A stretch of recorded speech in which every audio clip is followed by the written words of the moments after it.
Welcome, everyone. I'm calling the December 7th City Council meeting to order.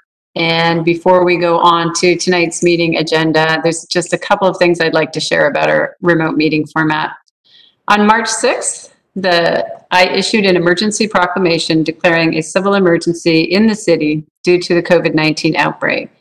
On March 24th, the governor issued Proclamation 20-28 relating to the COVID-19 emergency and open public meetings.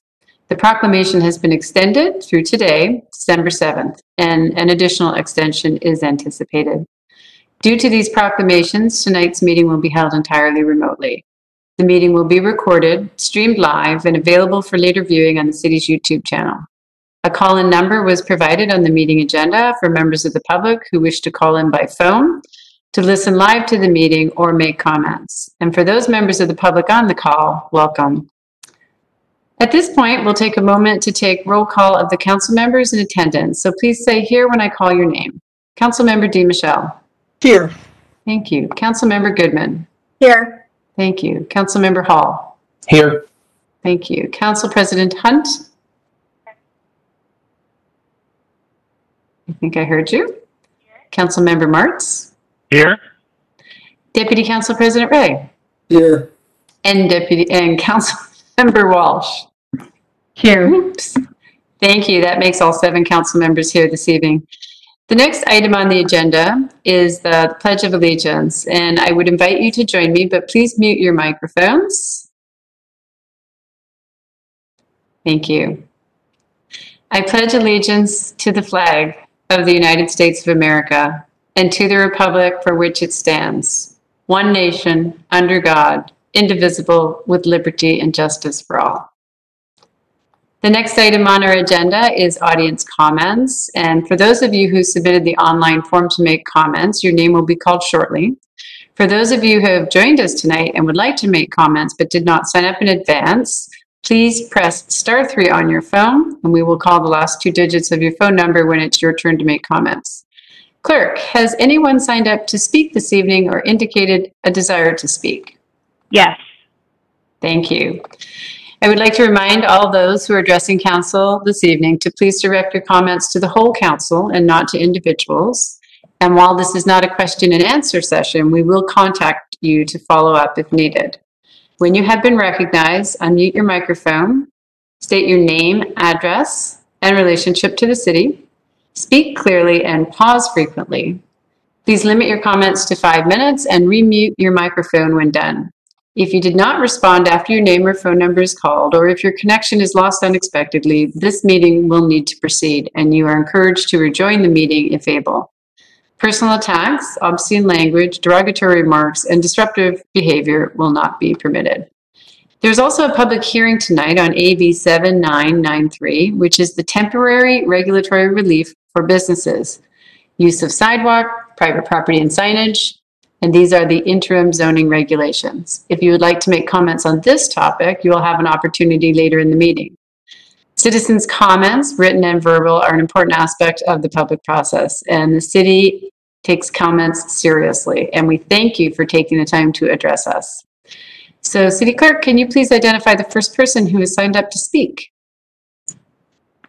Yes. The first person signed up to speak is Callie Gerber. However, I don't see Callie on the line right now.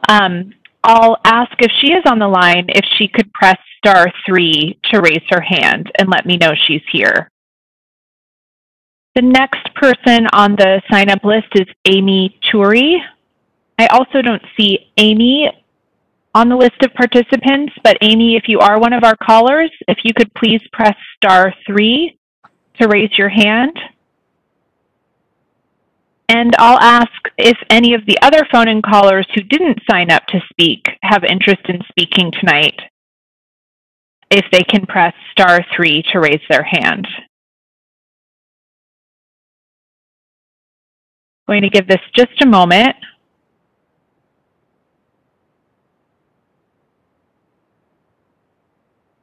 All right, I'm not seeing that. Oh, I do see that Connie Marsh is interested in speaking tonight. Connie, I'm going to request that you unmute. You'll need to press *6 And then if you've muted your own phone, you'll also need to unmute. I'm sending you a request to unmute now.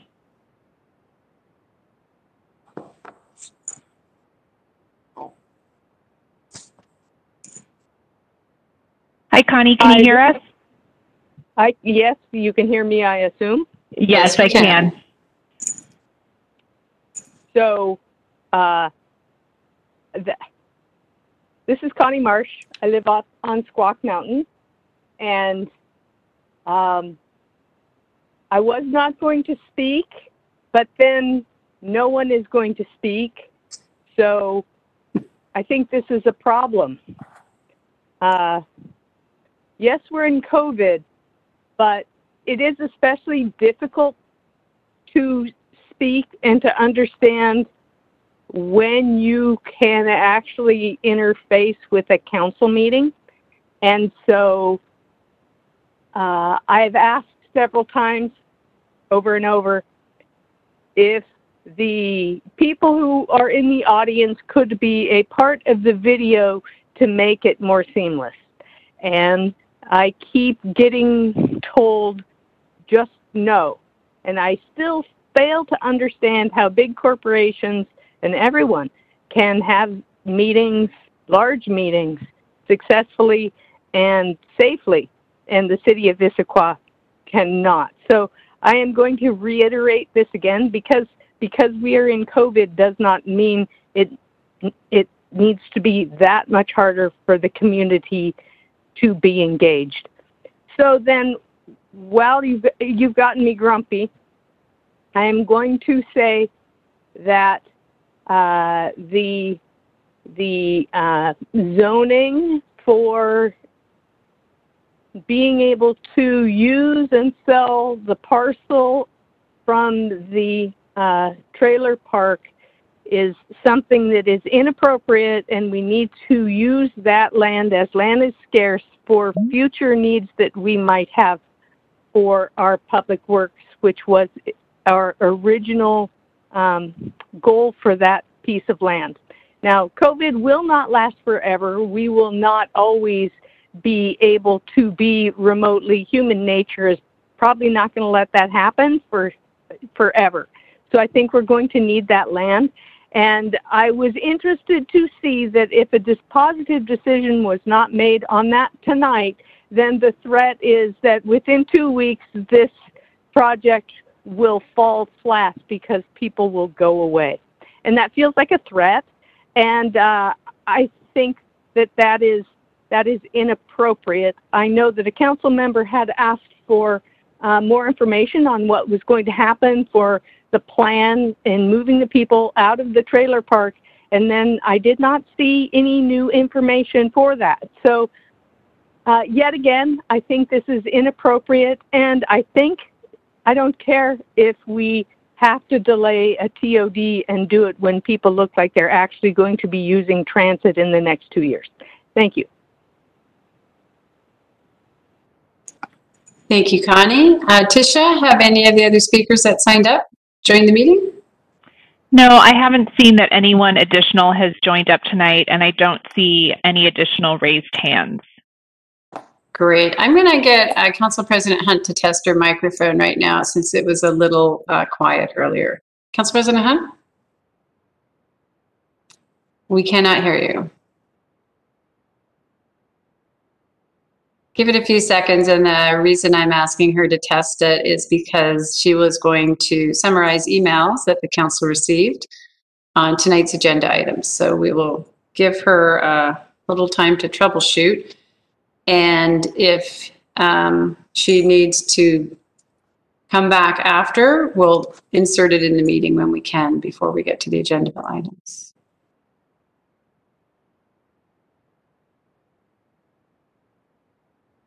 Can you hear me?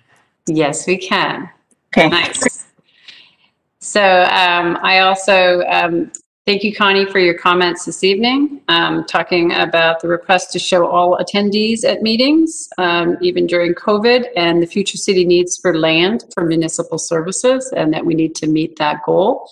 Council, and as a reminder, for those that are watching or are not here this evening, you can always submit your comments at any time to the City Council at citycouncil@issaquah.gov. And Council President Hunt, I wonder if you can summarize any comments that we received by email on tonight's agenda topics. Thank you, Madam Mayor. This is Council President Hunt. I just want to make sure you can hear me okay? Okay, thank you. So during COVID-19, we are summarizing public comments that we've received from members of the community by email on specific topics that we will be discussing tonight, and I'll be summarizing those emailed comments for any topics that we will have on our agenda for this evening that we've received between our last regular meeting and this evening. So firstly, we received an email from a community member which contained comments and feedback on multiple consent calendar items, as well as feedback regarding AB 7993, which is the item regarding temporary regulatory relief for businesses, use of sidewalk, private property, and signage. And the residents supported this with restrictions, recommended restrictions on advertisements for third-party products in the public right-of-way, and also that this should not be a trial for later signing considerations or other ordinances and such. This resident also provided comments on AB 8011, the 2020 Comprehensive Plan Amendments and Rezones. The resident recommended articulating greater detail and overall tree canopy cover in the comprehensive plan goal. Regarding the legacy landscape rezone, wanted an assessment of proposed impacts that provided a cumulative and ongoing measurement of not only this proposed change, but development overall, and was opposed to increases in allowed impervious surface in Old Town, which is part of the proposed sub-area plan for Old Town. Additionally, we received a public comment from a resident regarding the RV park rezone, which expressed concern about the future of public works and parks operations if we were to do this rezone. And then lastly, we received a comment from the proponent of the legacy landscaping rezone, providing more information about that request for the rezone for legacy landscaping parcel, and also explaining the history of the site and additional rationale. That concludes public comments on agenda items for this evening received between now and our last regular meeting. Thank you, Council President Hunt. And the audio is significantly better. So the next item of business this evening is committee and regional reports, and I will call each council member by name. Let's start with Councilmember Hall. Thank you, Mayor Pauly. This is Councilmember Hall. A quick one. I have no report this evening, so back to you. Pretty quick. Councilmember DeMichelle. Thank you, Mayor Pauly. I have 3 reports tonight. The first one is I attended the November 17th Eastside Transportation Partnership meeting. We discussed a draft list of legislative priorities. The next meeting of ETP is scheduled for December the 15th. Second, I attended the Eastside Human Services Forum on November the 19th. The board approved the proposed new organizational model, which will go into effect to January 2021. The new model clarifies and reaffirms Eastside Human Services Forum's mission as a convening organization. The new model retains the current representation from the Issaquah and Lake Washington school districts, Overlake, and Evergreen Hospital representation, and major social service agency representation such as HopeLink. The work group, composed of staff representatives from cities and agencies, will be replaced with a committee structure. The board will be expanded with additional seats for business and additional seats for large social service agency representatives. And finally, Eastside Human Services Forum will be seeking a part-time executive director to lead the organizational change. And the next meeting of this group is December the 16th. And then my third report is I attended the Thursday, December 3rd Healthier Here board meeting. We received a COVID-19 update from Patty Hayes, Director of Seattle-King County Public Health. The board also approved the Healthier Here 2021 budget and the organization's 501c3 filing. And then finally, we heard a panel presentation from 3 regional healthcare providers regarding the outcomes of the annual Healthier Here work plan and the impacts of the coronavirus on their organizations. The next meeting of Healthier Here is scheduled for January 7th. And that concludes my report. Thank you very much. Thank you, Councilmember DiMichele. Councilmember Walsh. Thank you. This is Councilmember Walsh. Last week I attended the Puget Sound Regional Council's Economic District Development Board, and not much to report there. We heard a presentation on the regional equity strategy update and then started to discuss the 2021 Economic Development District focus areas and legislative priorities, which my cat thinks is really interesting, but I thought was kind of meh. And so that concludes my report. Thanks. Thank you. Councilmember Goodman. Thank you. Councilmember Goodman here. Two quick reports. The Title 18 Ad Hoc Committee met since our last meeting, and we don't have much to report out. We discussed preliminary plans for public engagement and provided some feedback, and I don't believe we are meeting again until maybe the first part of the year. My second report is that Eastside Fire and Rescue Board of Directors will meet this Thursday at 4 o'clock at headquarters on Newport Way. And the agenda includes the transport billing policy that we will have a brief discussion about at Good of the Order tonight, and also next steps for the new entity formation. And those are the major items. And that's my report. Thank you. Thank you, Councilmember Goodman. Councilmember Marks. Thank you, Madam Mayor. This is Councilmember Marks. A couple of quick things. First off, the Sound Cities Association Public Issues Committee will be meeting Wednesday this week, December 9th, from 7 till 9 p.m. online. There is one potential action item on the agenda, which is the 2021 SEA legislative agenda. And so I'm going to brief council on that during For Good of the Order. It's short, so that should go pretty quickly. Additionally, the Puget Sound Regional Council Growth Management Policy Board met Thursday, November 19th from 10 a.m. till 12 noon. On the agenda was one action item, recommend certification of Regional Center Sub-Area Plan for Kirkland, Totem Lake, Kent Downtown, and Kent MIC. All those passed. We had a couple of discussion items on transportation, work program update, and regional housing needs assessment, current and future housing needs. That concludes my report. Thank you, Councilmember Marks. Deputy Council President Ray. Hi, this is Chris Ray. Thank you, Mayor Pauly. The King County Growth Management Planning Council, the GMPC, met virtually on December 2nd at 4 p.m. There were 3 items on our agenda that I think are of significance to the council. The county staff presented the school, city, county coordination meeting report. The purpose of this report is to bring GMPC the results of meetings between school districts, cities, and counties that is called for in the countywide planning policy. The policy calls for agencies to work together to assess school capacity needs, identify future school sites within the GMA urban growth area, and to, as necessary, prepare joint strategies for resolving school site needs consistent with adopted comprehensive plan policies. The King County Department of Local Services and the interjurisdictional team met with the Issaquah School District and representatives from the cities of Issaquah, Newcastle, Bellevue, Renton, and Sammamish on October 19th. The team agreed that there were no need at this time to consider a joint strategy to address siting issues, but reserved a revision to the finding based upon the pending permitting of High School 4 and Elementary School 17. The parties agreed to meet regularly, and the district asked for a placeholder for 2021 to address updated enrollment post-COVID data to revisit the strategy.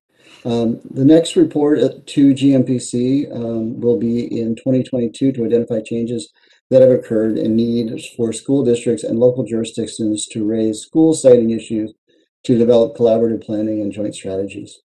Additionally, the GMPC received a status report on the 2021 King County countywide planning policy planning policy update that outlined the schedule of upcoming events in developing the county's planning policies that need to be completed by the end of 2021. It's a fairly lengthy schedule, so I will email that out to everyone later this evening so you can see the key dates. And then finally, the council, the GMPC, received an update on the 2021 King County Countywide Planning Policy Housing Chapter.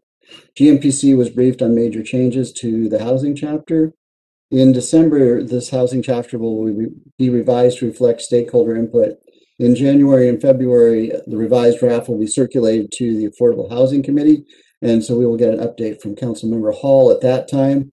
And the Affordable Housing Committee will propose amendments to the 2021 Countywide Planning Policy Housing Chapter later in 2021. The next meeting of the GMPC will be January 27th, 2021. It'll be a work session to review draft changes to the countywide planning policies. And that concludes my report this evening.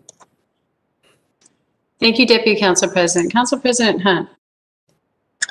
Thank you, Madam Mayor. On November 19th, the Salmon Recovery Council of WIRA 8 met, and WIRA 8 is the technical name for the watershed that Issaquah is located in.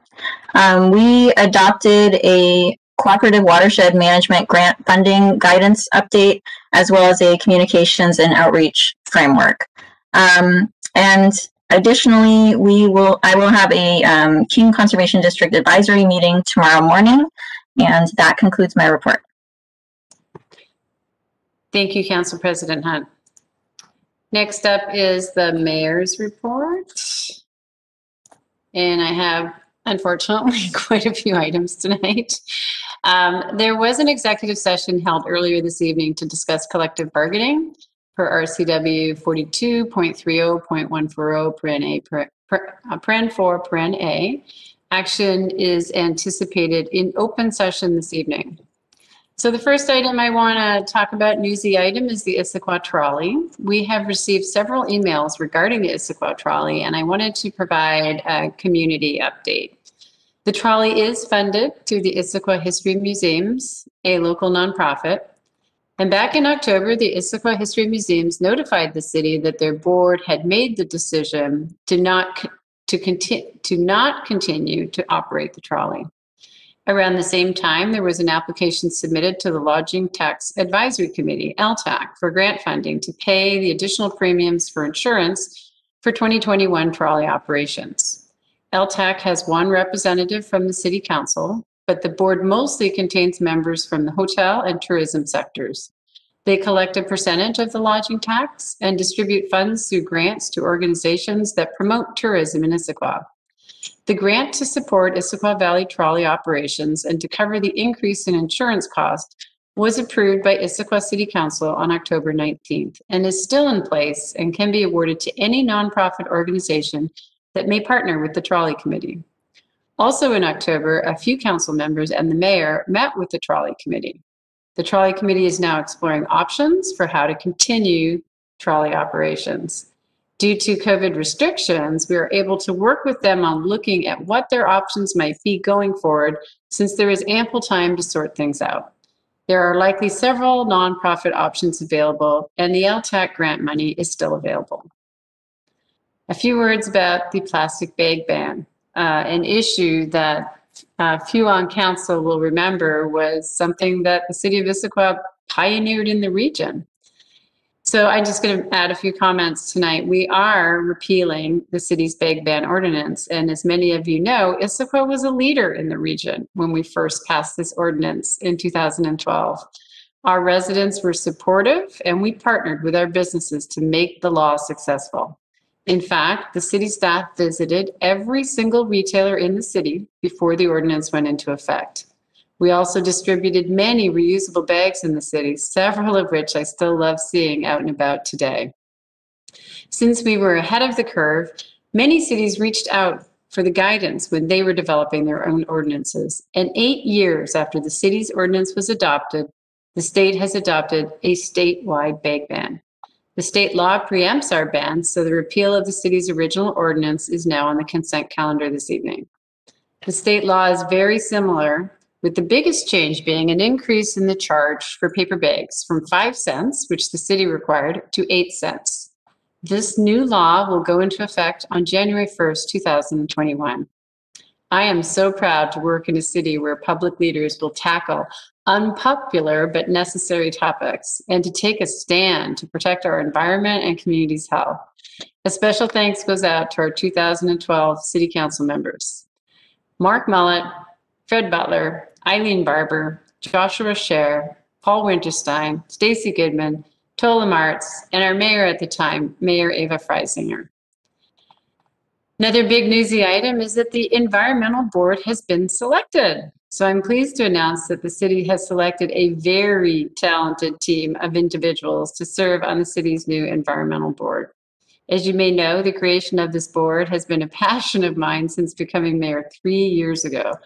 Although we have experienced hardships in 2020, I am thrilled we are able to engage with the public to develop a strong proposal for this board and bring on this great group of folks.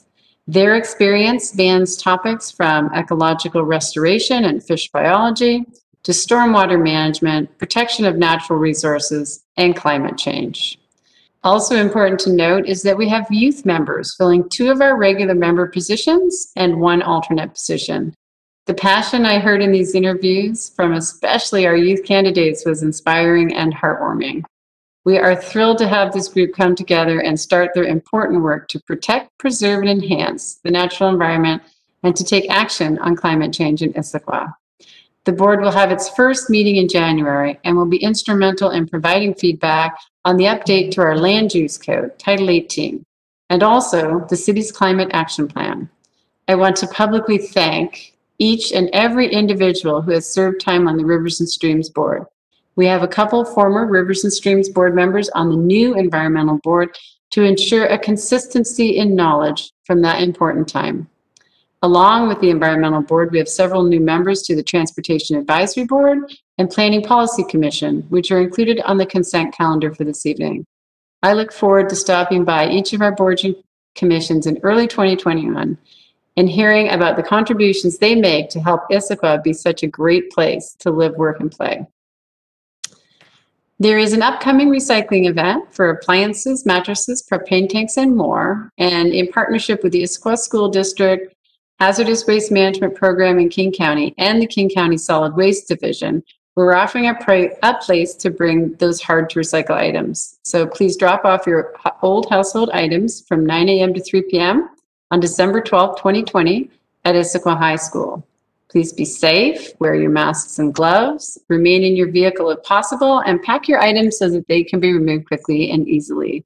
No vehicles may enter after 3 p.m., and only participants in cars will be provided service. Walk-ups are not allowed. We will collect the following for free, unless noted: appliances and scrap metals, such as stoves, microwaves, washers, dryers, dishwashers, and barbecues, auto parts and engines, gas lawnmowers drained of oil and gasoline, metal lawn chairs, and more.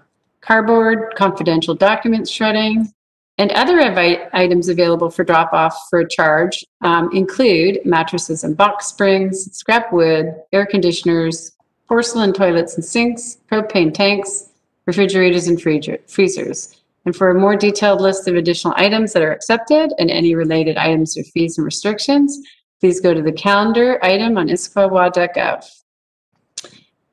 Each year, the Greater Issaquah Chamber of Commerce holds its annual Community Awards Banquet, where the City of Issaquah presents the coveted Hall of Fame Award. Because of the pandemic, the 2020 awards, which normally would be held annually in May, was postponed and will now be held virtually on January 28th. We are out there now soliciting for nominations for the 2020 Hall of Fame Award, the city's top honor for making a lasting contribution to the community. The annual award recognizes the efforts of exemplary individuals with records of inspiration, leadership, and service. I'm excited to announce that we have added a one-time award named the 2020 Hero Award. This special award will be presented to a person or a group of people that have provided exceptional support to our community during the COVID-19 pandemic. Suggestions of people that you might consider nominating include healthcare workers, essential workers, helpful neighbors, local business owners, and volunteers. While we plan to select one person or group for this award, the city plans to celebrate and share several stories of local heroes. Please take time to make a nomination. The deadline for nominations is 5 p.m. December 23rd. The form can be found on our website, and Council President Hunt and I are very interested in seeing who's all submitted. It's going to be fun. I'd like to do a special recognition at this moment, 10 years of service. So each year, we as a city recognize our employees for various tenures of service in 5-year increments. And I'd like to take a moment to thank and commend Councilmember Martz tonight, as he has now served 10 years as a city council member, and he's still here. Congratulations. Thank you so much for your service. The community, we all appreciate what you give up so that you can come to these meetings and do the work that the community needs. Thank you very much, Councilmember Martz. There are some upcoming holiday events. So the last item in the mayor's report of 2020 is about holiday events here in Issaquah. There are so many great options to safely celebrate. Some of the ideas which are listed on our website include spotting Santa as he cruises the Issaquah Highlands, donating to a local charity or nonprofit, share your holiday displays with our community via the city's online interactive map, and support local businesses, restaurants, and artists. Meanwhile, a Cougar Mountain Zoo reindeer was recently spotted around town spreading holiday magic, including a special and beautiful surprise unveiled on Front Street. So we're now going to play a very short holiday video that we recently posted to social media. Our community's response was extremely heartwarming and showed so much pride for our city. So happy holidays, Issaquah, and here is the video.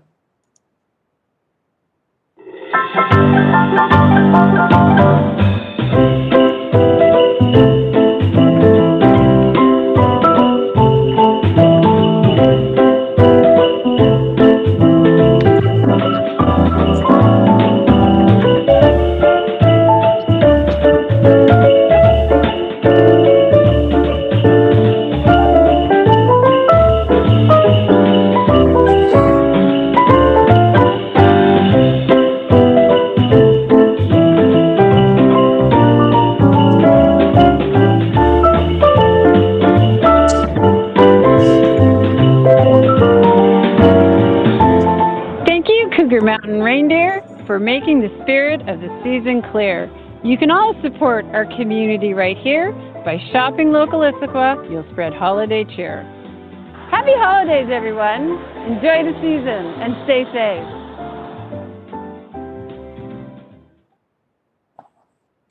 Hard to believe that they actually made me do a jingle, but they did.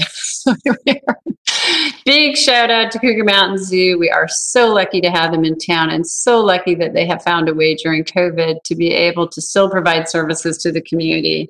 I think it's by reservation or appointments, but it's really a fun thing to do at this time of year. The next thing on our business agenda this evening is the consent calendar. And the consent calendar was distributed to council in advance. If authorized, the items on the consent calendar will be considered together and approved by one motion. Have the payables and payroll been reviewed? Yes. Yes, they have. Thank you both. Does any council member desire to remove any item from the consent calendar and consider it under regular business? Councilmember Goodman here. Yes, I would like to bring down Agenda Bill 8050 regarding the legislative agenda, please. Okay. I'm going to suggest that maybe we take it up first under regular business unless I see any objections or hear any objections. Okay, thanks. So AB 8050 is being moved down to regular business. Is there a motion for the approval of the consent calendar? Council President Hunt. This is Council President Hunt. I move to adopt the consent calendar as amended. And is there a second? This is Chris Ray. I'll second. Thank you. It's been moved and seconded. We will now go for a roll call vote. Beginning with Councilmember Martz. Aye. Deputy Council President Ray. Aye. Councilmember Walsh. Aye. Councilmember DiMichele. Aye. Councilmember Goodman, Aye. Councilmember Hall, Aye. Council President Hunt. Aye. That's 7 ayes, 0 nays. Thank you, City Clerk. That passes unanimously. We'll now move to the public hearing. AB 7993, temporary regulatory relief for businesses, use of sidewalk, private property, and signage, and this is the interim zoning regulations. We will be conducting a public hearing this evening and possibility of adopting ordinances. This item was last before council at the July 20th council meeting. Given the upcoming expiration of these interim regulations, the item is returning to council this evening, and I'd like to invite Economic Development Manager Jen Davis-Hayes to make a presentation. Good evening. Thank you, Mayor Polly, and good evening, council members. I am about to share my screen for the presentation. I wanted to make one clarification about something that was in the slides. Did that work? No, it did not. Let me try one more time. So we are here tonight to look at the temporary regulations that are now currently set to expire on December 22nd. And they're looking to request to amend those for another 6 months. There may be some confusion the way I worded the slide. Looking at, we are requesting that the extension is made for 6 months. We are, for any temporary regulatory relief or regulatory changes, you are only allowed to make those changes for up to 6 months until something more permanent happens or the conditions change. And so in this instance, we are looking at the conditions of, again, businesses being able to do business operations outside on sidewalks in their private property, as well as signage that helps them to let customers know where to pick up their takeout, where to pick up online shopping and delivery. We think is essential for the next few months of COVID, and so we are recommending to continue this for the next 6 months. The other thing I wanted to mention is that the community. Yes. Jen, I'm sorry. This is Tisha. I am going to have you. Can you take down your slides? You're coming across pretty garbled, and I think it might be because you're sharing content. So I'll go ahead and share the slides from my end. Okay. Is that better? Yes. Okay. All right. So we'll.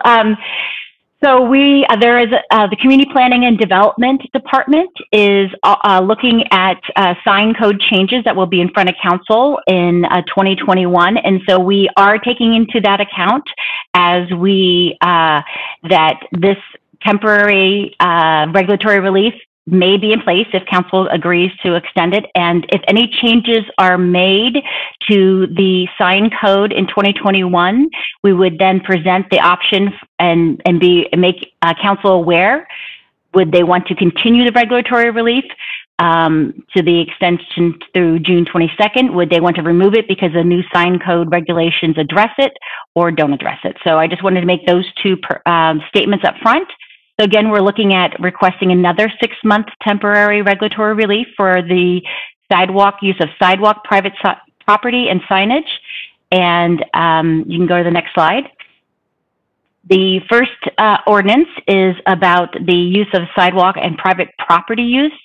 So as a reminder, we reduce the application process and materials and reduce the time of processing for those who applied. We waived the fees, and about 10 businesses have utilized this new process. Now, that does not include any of the businesses that participated in the streetery because we had a separate permit that they were covered for that. So these are businesses that use this beyond the streetery efforts, and some of them are ones that are using it now for the winterization. Next slide. And the temporary regulatory relief for the A-frame signage. So again, we eliminated the application requirements and we waived the fee. So it's hard to know who would have applied but did not. But we have received really positive feedback from our partners and businesses along those lines. And just to let you know, most businesses that have A-frames typically, they get a letter in the beginning of the year to renew. So they would have already renewed in January. So again, it's hard to know what number of businesses have utilized this beyond those that already had that permit. But again, positive response that they are able to quickly respond to what is needed. Next slide, please.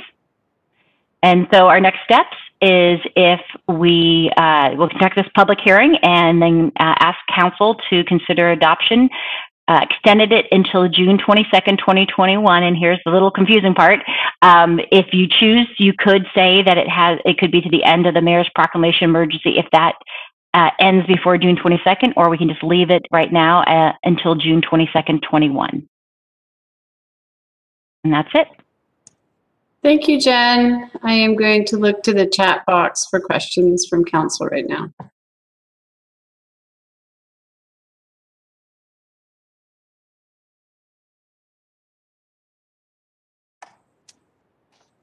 Okay, I'm not seeing questions show up.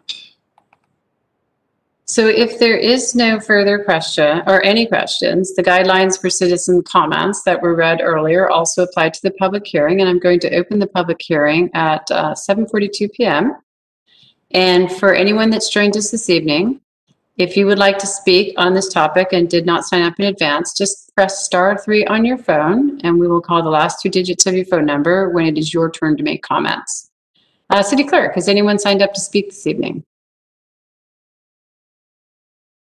Mayor Polly, we didn't have anyone sign up in advance from the public, but I do see one of the commenters who'd signed up under the general audience comments has arrived. I'm wondering if we might be interested to hear from her at this time. Yes, we'll have to specify, though, that it is about the topic of these ordinances, unfortunately, and not just general comments right now. So if you'd like to check in with them, I think that would be great. Okay, so let me just clarify for our phone and callers, if our general audience comment portion opened just after 7 p.m. this evening and has now been through. We're through that portion of the agenda. So now is an opportunity for you to make comments on the interim regulatory relief for businesses that was just presented. If you are interested in making comments on that topic, please press *3 on your phone. That's *3. And let me just monitor our phone and callers for a moment. And I don't see that any of them are indicating a desire to speak. Thank you, City Clerk. I would suggest that anyone who did show up this evening and missed the general comments portion, that you can prepare your comments and then send them to City Council at citycouncil@issaquah.gov is another way that you can share your thoughts, and that gets to all of the City Council as well as myself. If there is no objection to closing the public hearing, then I now close the public hearing at 7:44 p.m. and I'm looking for council to make a motion.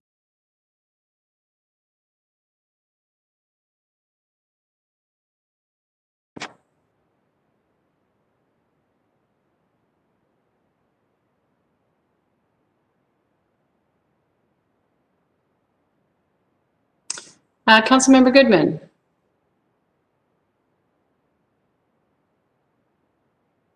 Thanks. I'll make the motion, I guess. I'd make a motion to adopt ordinance number 2933, extending the interim regulations adopted by ordinance number 2909, allowing the temporary use of parking lots, sidewalks, and public rights-of-way to support businesses during the Safe Start Washington phased reopening, and suspending the operation of certain provisions of the Issaquah Municipal Code. And second, adopt ordinance number 2934, extending the interim regulations adopted by ordinance number 2910, allowing certain commercial A-frame signs to support businesses during the Safe Start Washington phased reopening, and suspending the operation of certain provisions of the Issaquah Municipal Code, providing for severability and establishing an effective date. Deputy Council President Ray. Thank you, Madam Mayor. This is Chris Ray. I second that motion. Thank you. Is there any council discussion? And again, I will look to the chat to see if anybody would like to speak to the motion. And I'll also check in with the mover, Councilmember Goodman, if you have any comments that you'd like to share. I don't know. I don't think I have any any comments other than this seems like a no-brainer to me. Thanks. Thank you. And I'm not seeing anybody else sign up in the chat. So if there is no further discussion, the motion before council is to adopt ordinance number 2933, extending the interim regulations adopted by ordinance number 2909, allowing the temporary use of parking lots, sidewalks, and public right-of-ways to support businesses during the Safe Start Washington phased reopening, and suspending the operation of certain provisions of the Issaquah Municipal Code, and adoption of ordinance number 2934, extending the interim regulations adopted by ordinance number 2910, allowing certain commercial A-frame signs to support businesses during the Safe Start Washington phased reopening, and suspending the operation of certain provisions of the Issaquah Municipal Code, providing for severability and establishing an effective date. And I will go to the city clerk for a roll call vote. Beginning with Deputy Council President Ray. Aye. Councilmember Walsh. Aye. Councilmember DeMichelle. Aye. Councilmember Goodman. Aye. Councilmember Hall. Aye. Council President Hunt. Aye. Councilmember Martz. Aye. That's 7 ayes, 0 nays. Thank you, City Clerk. That passes unanimously. And the next item in our agenda is regular business. And the first one that we will deal with this evening is the one that has been brought down from the consent calendar, AB 8051, and it is the 2021 legislative agenda. And I'm going to go to Councilmember Goodman, who suggested we bring the item down and if prompt you to make a motion, and then we can discuss whatever concerns it is that you had with it. Thank you, Councilmember Goodman here. Let me, do I need to make a motion first? Because if I anticipate proposing a revision, and I could make a motion that includes that revision if it doesn't appear that's going to be any opposition to that. So I guess that's a procedural question for the clerks. City Clerk? Yes, Councilmember Goodman, you can certainly make the motion to approve the agenda with the amendment that you'd propose, and then there would just be one vote on that combined motion. Thank you. Is it possible to, but in order for us to discuss, do I have to have a motion first? Yes. Oh, brother. Okay. Well, let's see. I am going to propose that, where is it?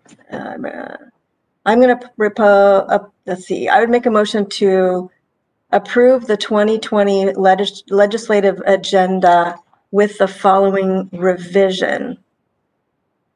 Under Budget and Fiscal Matters, Bullet 4, revised to say Issaquah will monitor progressive revenue options like a payroll tax, period. Is there a second?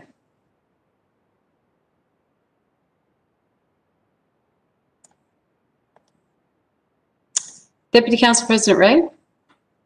Second.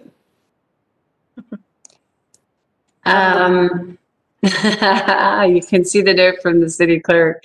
Would it be possible for you to either restate so that city clerk can capture, or just to put it in the chat? What's your preference, Councilmember Goodman? It's just with the revision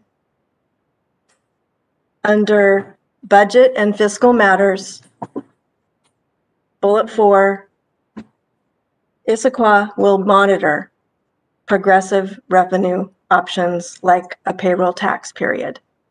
You still want me to put it in? City Clerk, did you get that? She's got it. Okay. So Councilmember Goodman, if you would like to address the motion first, please go ahead. Yes, thank you. So currently the language says Issaquah supports progressive revenue options like a payroll tax, comma, provided it does not erode local taxing authority. It struck me interesting, and I was surprised that we would have something in here that says we support a progressive revenue option like a payroll tax when we don't even know what that revenue option would look like. It's just a very broad statement about something that we support. So I indeed got a hold of the administration and found out that it's just made it through as an error, and it should have said monitor in the first place. And when you put monitor there, then it really doesn't make sense to have comma, that provided it does not erode local taxing authority. So what my motion does is just change this bullet to say that we're gonna monitor progressive revenue options like a payroll tax. And the city administrator can speak to this, but my understanding is that that's the intent of the of this language here, and it just made it through as something that didn't get corrected before we got the version to us. City Administrator Bobkowitz? Yes, Madam Mayor, members of the council, good evening. Councilmember Goodman's correct. When we presented the draft plan at the study session on November 5th, we presented it as monitor, not support. So we apologize for the error, and the motion before you corrects that. Thank you. Any other discussion from other council members? Please indicate in the chat box and I'll call on you. Deputy Council President Ray. Thank you, Mayor Pauly. It's a question. I'm not exactly sure what monitor means. Can the city administrator or Councilmember Goodman or someone kind of give me some insights on what exactly monitoring the progressive revenue options would mean? Absolutely. City Administrator Bobkowitz? Yes, Councilmember Ray, members of the council. As bills are introduced in the state legislature, we will work with our legislative advocate in Olympia to look at any language and, if necessary, bring forward a bill for council's further consideration. So we will monitor this. Certainly, as I think many of you are aware, the legislature is going to be a very different model of operations this coming year, with much fewer number of bills being introduced. So we'll continue to watch the issue carefully. If we see a bill is moving forward and we believe it's appropriate, we'll come back to the council with that additional information. Thank you. Thank you, Deputy Council President Ray, City Administrator. I see that Councilmember Hall has a comment. Thanks, Mayor Pauly. This is Councilmember Zach Hall. Just a quick reminder to administration and my colleagues on council that because I work for the state legislature, I'm not allowed to lobby the state legislature. So I'll be recusing myself from voting on this topic this evening. Thanks. Thank you, Councilmember Hall. Council President Hunt with a question. Thank you. This is Council President Hunt. I have a clarification for City Administrator Bobkowitz. I think I heard that you said in our November 5th packet that it said monitor. Is that correct? That's correct. And when this was raised by Councilmember Goodman earlier today, Mr. Paul and I went back through the documents that you had previously seen, and in the report that was provided in writing, which, if you'll give me a moment, I can call up, indicated that this was something we were going to be monitoring, not looking for support. In talking with Mr. Paul, this was something that came from our legislative advocate, Ms. Helder, in our initial discussions with her, that this might be a topic that would be considered. And so at the November 5th meeting in the written document, we referenced that as something to look at as it moves forward. Council President Hunt? I think it is possible, absolutely, that might have been the intent, but I am looking at the November 5th meeting documents that are on our website, and it does say Issaquah supports progressive revenue options like a payroll tax, provided it does not erode local taxing authority. I'm going to go to, City Administrator Bobkowitz? Yes, Madam Mayor. I hesitate to get into dueling staff reports here, but if you'll give me a moment, I can raise the issue. Really, we just wanted to conform this with the information that was originally presented. I think that was Councilmember Goodman's request. If the council wishes to do something different with this, of course you can, but we were looking to conform this, and as we reviewed this this afternoon, we've had the language in the staff report, and I apologize, my fingers are not moving quickly enough to get the exact language, but if you give me a moment, I will attempt to do that. And Mr. Paul, if you have that handy, I would welcome you to chime in as well.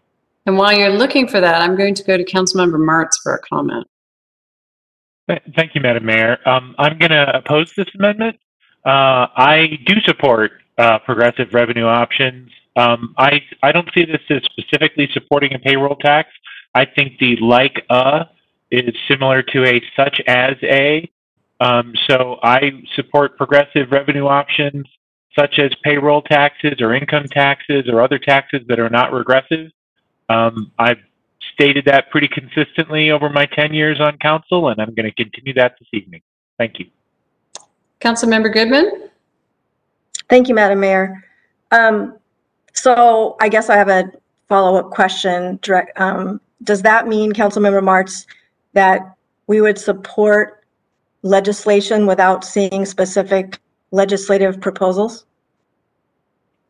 Because that's because just to be clear, the motion with the revision doesn't say we don't support it or we wouldn't support it. It's asking our, it's noting to our legislators and also to our lobbyists that we want to monitor those things that are coming through the legislature so that we know about them. So it's not a support or oppose. My concern about having support, the word support in there, is that we're indicating that we support things that we haven't actually seen yet. That's, just to be clear, that's what my concern is. And that it would be, and that the intent in the materials, like Wally said, was that we wanted to monitor. So anyway, that's where I'm wondering if we differ, because I don't support something I haven't seen yet. And Madam Mayor? Yes, City Administrator Bobquitz. Yes, the staff report that was provided to the council at the November 5th study session, on page 3 under revenue tools, it talked about a variety of things, and toward the end of the paragraph it says, quote, at the same time the administration recommends monitoring new proposals like the payroll tax proposed in 2020 to ensure they do not erode local taxing authority. Versions of the payroll tax proposal would have preempted the city's ability to levy future taxes or impacted the city's existing business and occupation tax. So that was in the narrative. I'll be honest, Councilmember Goodman, members of the council, I did not go back further through the documents on the 5th to see if perhaps there was, if that error was originally included in the listing that was there. We just looked back at the staff report. So again, we're just trying to be clear and apologize for any confusion. Thanks. And so far we've heard from Deputy Council President Ray, Councilmember Hall as a comment only, Council President Hunt, Councilmember Martz, Councilmember Goodman. So I just want to see if anybody else wants to weigh in. Otherwise, I'm going to go for round 2 and start with Councilmember Martz. So if you would like to comment initially, I'll look to see. Otherwise, I'll be going back to Councilmember Martz. Thank you, Madam Mayor. This is Councilmember Martz. Well, that makes things even more convoluted, but the bottom line is I like the language that's in the bill tonight as written. I recognize it sounds different than what we saw 2 weeks ago. I understand Councilmember Goodman's concern about supporting bills sight unseen, but I think when you look at the next one, supporting a local option to adopt a graduated REIT that mirrors the state's graduated REIT, that's supporting a bill that hasn't been written yet, and we're okay with that. So I'm okay with, I like progressive revenue options at the state level, provided they don't erode local taxing authority. Thank you. Thanks. Council President Hunt? Thank you. This is Council President Hunt. I concur with Councilmember Martz on this, and I think that there are many things here that we broadly support without indicating support for policy, and I do support progressive revenue. So I think that yes, we will also need to know specifics, but also indicating that the support is something that I'm comfortable with, especially with the writing, with the way the language is there currently. And to reference my earlier point, just to be clear, in the legislative agenda, not the staff report that was previously provided on page 2, this is the second time that that it was presented with the support language, and I will continue to support that this evening. Councilmember Walsh. Thank you. This is Councilmember Walsh. Yeah, I'm comfortable with the idea of supporting a progressive revenue option, and I don't see a problem with our legislative agenda supporting a concept without seeing any particular bills. We as a city aren't the ones writing the bills. We're suggesting where our city stands on a concept, and I think that's shown in many of the things that it says we support. They are not specific bill numbers. They are concepts that we believe would help either our city or the citizens within it. So, thank you. Thanks. The city clerk would like to clarify something. Yes, I just wanted to point out that the motion on the floor is approval of the legislative agenda with the revised wording. So a vote no would at this stage be a vote against the legislative agenda and the revised wording. So if someone is interested in approving the legislative agenda without the revised wording, they could offer an amendment to remove the proposed revised wording. Yeah. Thank you very much, City Clerk. On behalf of the administration, I'm also going to weigh in that in terms of financial matters, there have been many moves that the state has made that have been harmful to cities over the last decade or so. I think our lobbyist was very careful in working with our staff, Jean Paul, to make sure that we put ourselves in a position to be able to play defense this year as offense, which means we're not giving them a green light. We are actually saying we need to be cautious because green lights in the past have taken away our revenues. And so I think it was with thoughtful consideration that both our lobbyist and Jean Paul used the word monitor. And to me, monitor is not a negative word, but I will tell you, I will all be back at the drawing table next April if they go after local revenues and if they do things that have negative impacts to cities, and it'll be an uphill battle. So monitor is not a bad word. It's actually a fairly cautious word. I'll remind you that last year, the governor vetoed the continuation of a program for streamlined sales tax, which he assumed was a new program. And that hurt us to the tune of $300,000. And we are now requesting them just to honor the previous program and not a new program. And that is going to be an uphill battle, which we do not think we're going to win. So I think caution in dealing with the state on financial issues is prudent. And that's why the administration wrote it the way they did and responded to the potential correction the way we did. So I now forgot what the clerk said.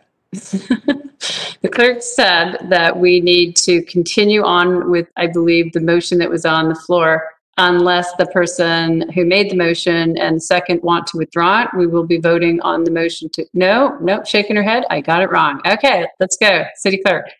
Well, Mayor, it sounds like there might be some interest in voting on the legislative agenda without the revised wording. And if that is the wish of some council members, then someone needs to offer an amendment to the motion to remove the revision. Otherwise, the vote, yes, will be on the legislative agenda with the revision. Thank you. Then I will look to the notes to see who would like to make a revision to the motion. I'm assuming, Councilmember Martz, when you say motion, that could be a revision to the motion. Thank you, Madam Mayor. This is Councilmember Martz. Yeah, make a motion to amend. Wish to return to the original language that's in the bill before us this evening. And can somebody indicate a second in the chat box? Councilmember Walsh.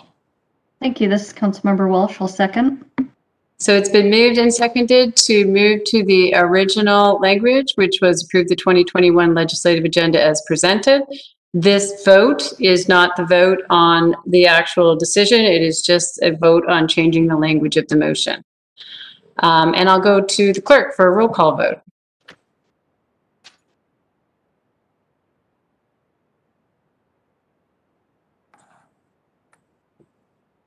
Okay, and I just put the amendment in the chat, so it's restoring the original language. So the vote on the amendment, beginning with Councilmember Walsh. Aye. Councilmember DiMichele. Aye. Councilmember Goodman. Nay. Councilmember Hall is recused. Council President Hunt. Aye. Councilmember Martz. Aye. Deputy Council President Ray. Aye. That's 5 ayes, 1 nay. Thank you, City Clerk. The amendment passes 5-1. The main motion is still on the table. The motion is approve the 2021 legislative agenda as presented. Is there any additional council comment or questions? I'll look to the chat to see.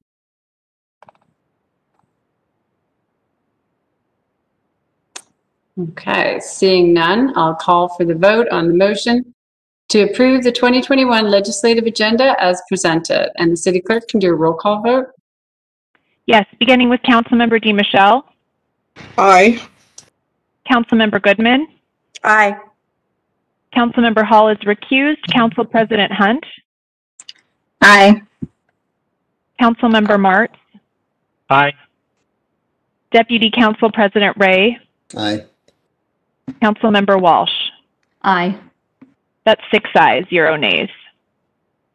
Thank you. So that passes unanimously. The next item on our on our agenda this evening is AB 8011. It is the 2020 Comprehensive Plan Amendments and Rezones. And the action here before Council is to adopt the ordinance. This item was last before Council at the November 10th Council Study Session. And I'd like to invite Senior Planner Kristen Leeson to present this item.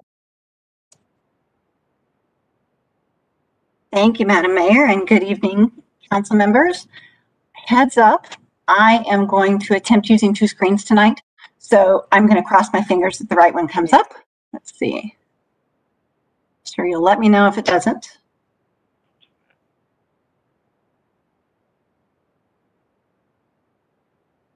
We have just the PowerPoint up there? Yes. Okay, great. Thank you. Appreciate it. Okay.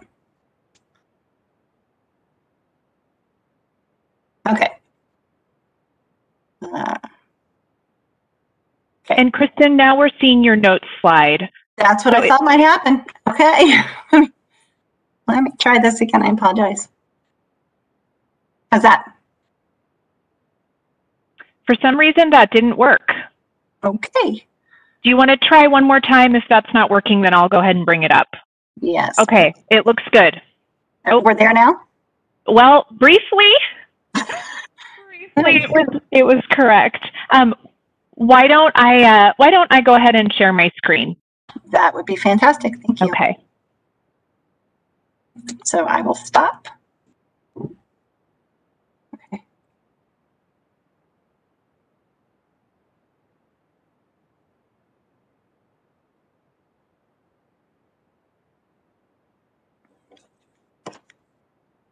Thank you very much. I'll nail it for next time, I promise. So, for your patience tonight, we are going to talk about the 2020 Comprehensive Plan and Zoning Map Amendments. Next slide, please. So, I and Deputy City Administrator Andrea Snyder will give a presentation and then give you all the opportunity to deliberate and potentially take action on the proposed amendments. Next slide, please. So, as a reminder, the City Council approved the docket on May 4th. You all amended the docket on September 8th to add the transportation element. On August 27th and September 10th, the Planning Policy Commission reviewed the amendments, comprehensive plan amendments, and the mobility master plan. On September 24th and October 8th, the Planning Policy Commission held a public hearing that was continued and then made a recommendation. And then on November 10th, you all held a study session on the proposed amendments. Next slide, please. So as a reminder, on the docket is one is the land use element, and that is to update the housing and job targets and the population and household projections table. There were 4 proposed for requested redesignations and rezones, the addition of an implementation status table to the Old Town Sub-Area Plan. In the capital facilities element, we were proposing to update dates and ordinances, as well as update the map to include 2 new sites that included 3 new schools, and to change the title to public facilities rather than municipal facilities.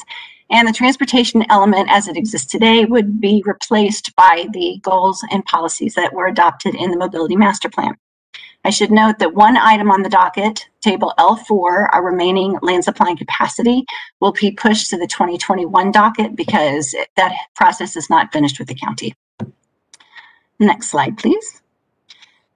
So we're just going to touch on some of the topics where you all had concerns at our last meeting.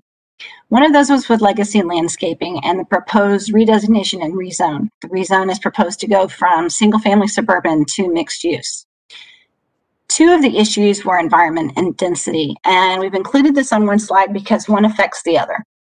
So you won't be able to see my arrow, but in this slide, you can see that there are critical areas.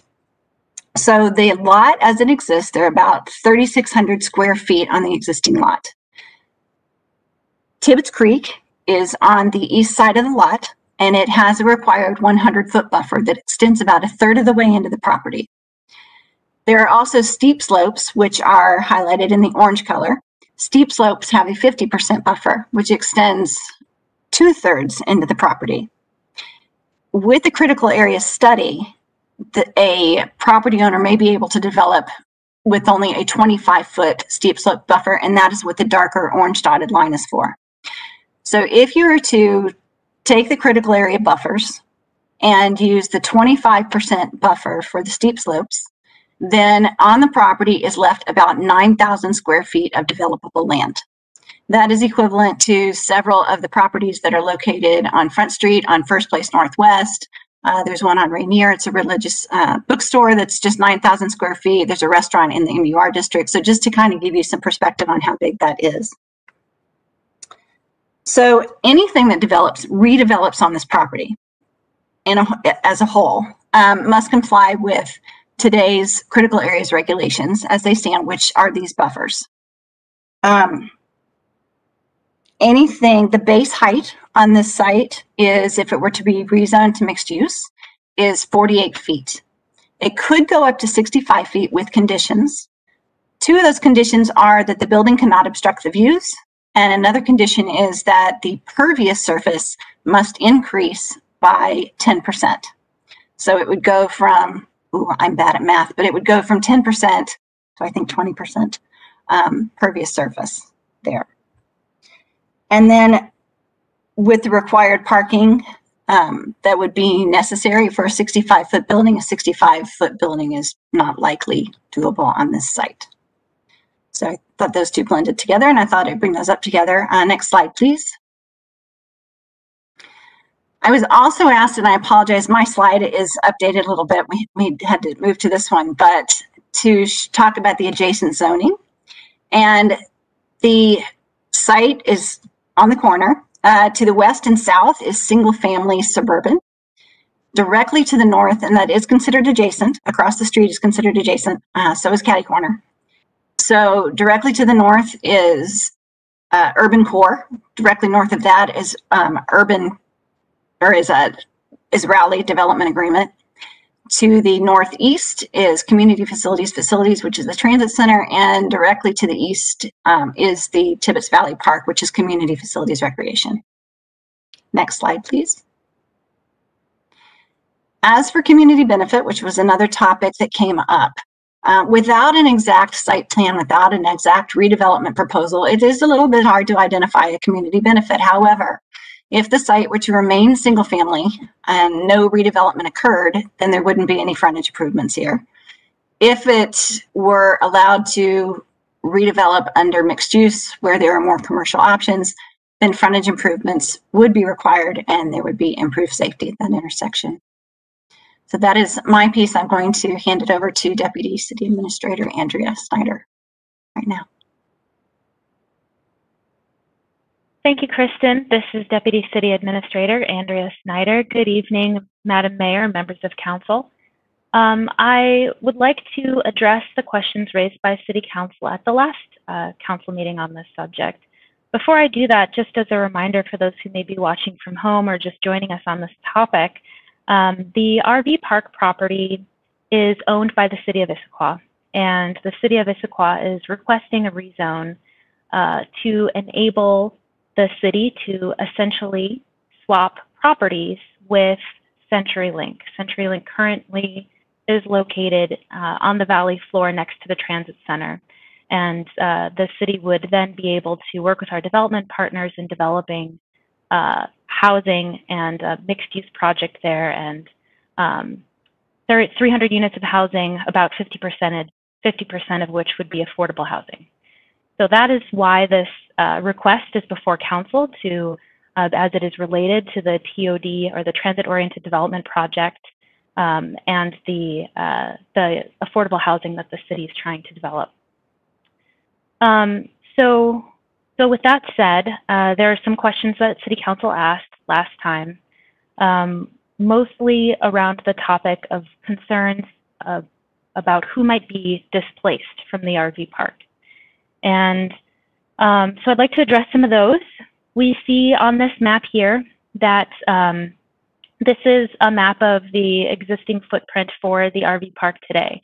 So you see an area of the map that is shaded in light blue, and that would be the CenturyLink replacement site. That's the area that we would be rezoning with this request. And the other area in white, and including the one that's outlined in red, would be the remaining footprint for the RV park, or the portion of the RV park that would remain should this property be rezoned and should the purchase and sale agreements be signed. So, all in total, there are 53 spots in the RV park today. And what we know from working with the on-site management is that we have 21 long-term users. And we believe in working with the on-site RV park managers, as well as our development partners, that we can retain 21 spots with the leftover property from the potential sale of what would be the CenturyLink spot. So we'd be able to retain 21 spots. And we think we're pretty confident that we can do that. So at this point in time, we don't believe that any of the long-term users would need to be relocated or would be displaced. What that means is that in this shaded blue area that is marked off on this map as the CenturyLink replacement site, that's really where currently today the RV park rents out to short-term users. And short-term users are those who are more likely to be vacationing, who are there for a weekend or a week, or using it as their home base for their vacation and recreation in the area. So what we would do is we would work with the RV park to phase out the acceptance of new reservations on this part of the property, that we can have the long-term users, those using the monthly sites, would be able to remain and be there into the future as they have been. So I think that is the best of our information that we have today. We don't believe that anybody would be relocated as part of these plans. Tisha, if you can advance to the next slide, please. Thank you. So this slide, we had some questions from City Council asking about the King County Roads property. The King County Roads property is the property immediately to the east of the RV park. You can see both depicted on this satellite image. The King County Roads property is outlined here in green, and it's actually owned by the city. We have been calling it the King County Roads property because that's who we acquired it from. And you'll see these are options for if we want to expand the RV park in the future, replace some of the spots that we would be losing if CenturyLink is to locate on a portion of the RV park. these are some of the options that we have. So we have kind of on the lower end of the estimate, 15 spaces that we could, that we think we can fit onto the site. If we wanted to be a little bit more aggressive and really try to maximize the use of this property for RV spaces, we think we might be able to get as many as 33 spaces in. This is in response to a council question from the last city council meeting on this topic in terms of how many spots do you think we could fit on the King County Roads property. That was when we were concerned that people might be displaced if CenturyLink were to relocate onto a portion of the RV park. So we intend on coming back to City Council with a larger discussion to talk about the future of the King County Roads property, whether it should be used as an expansion of the RV park, and what City Council's guidance and direction is on that. But I wanted to get Council their answers as soon as we had our best estimates for what could fit onto that site. So those are some of the options that we've looked at. Again, there was a question on the relocation plan for the residents. So again, we don't believe that any of the, the RV park users, we don't believe that any of the RV park users, the long-term users, would be relocated. We would be looking at phasing out any reservations for new RV park users, short-term users.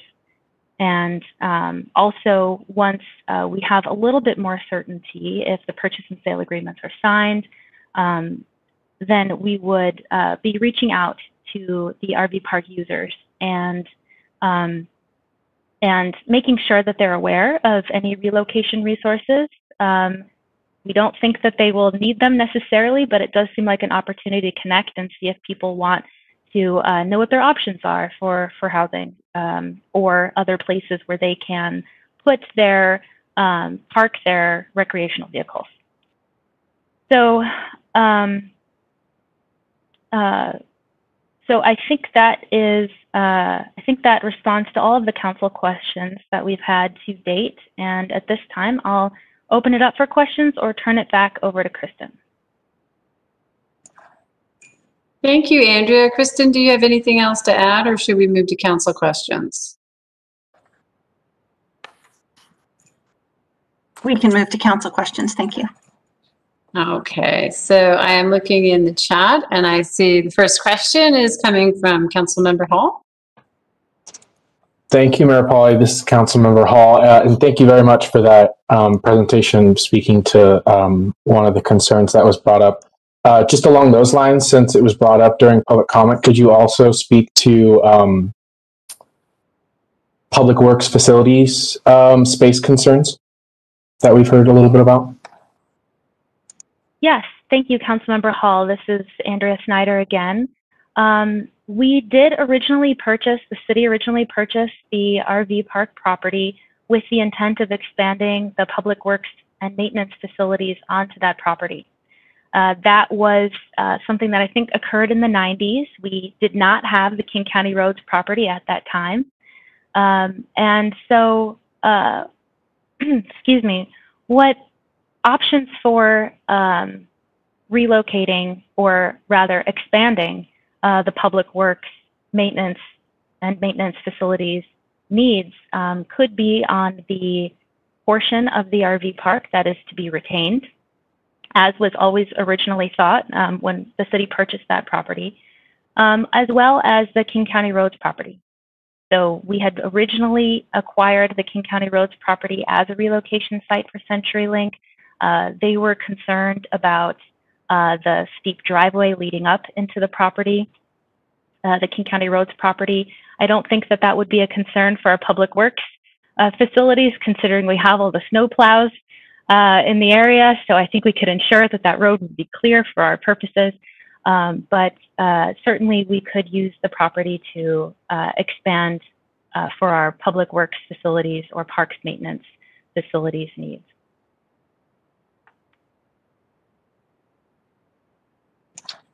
Thank you, Andrea. The next question is from Deputy Council President Ray.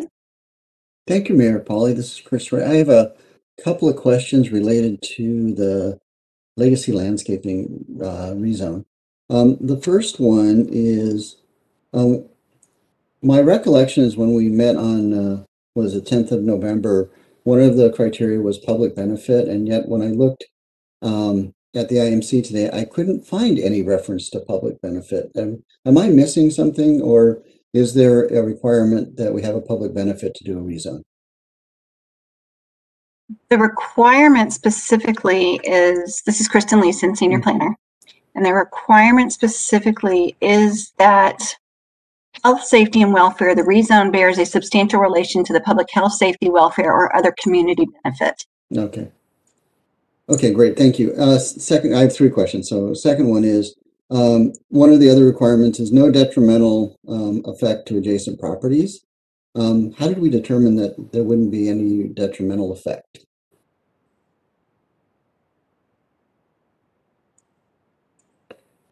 Detrimental effect, and I may have to defer to our city attorney, Jim Haney, here for a minute. This came up last year as a question, and he was able to address it really well. But detrimental effect means that it would not physically impact, I believe, the adjacent properties in a negative way. And I do need to defer to our city attorney if he's available. Mr. Haney? I would agree with that. That is the definition that we looked at last year when we were looking at comprehensive plan amendments.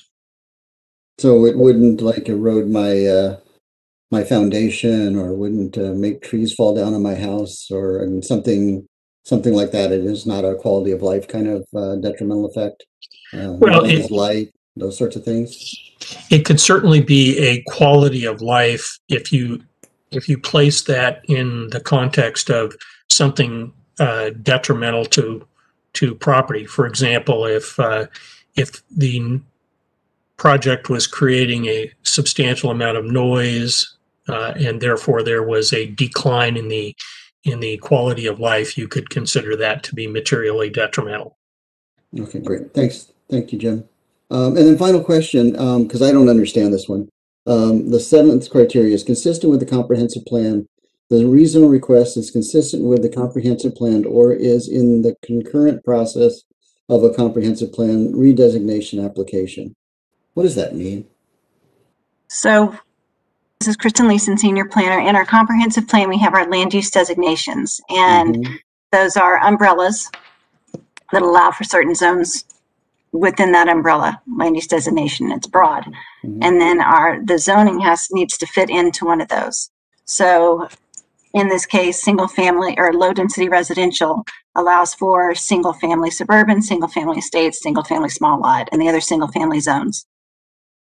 If this property were to be rezoned to multifamily or to mixed use, it no longer fits under that low density residential designation. So the designation then must occur concurrently so that it would fit under the correct designation, which is what the property owner has requested in this case. So they are running concurrently.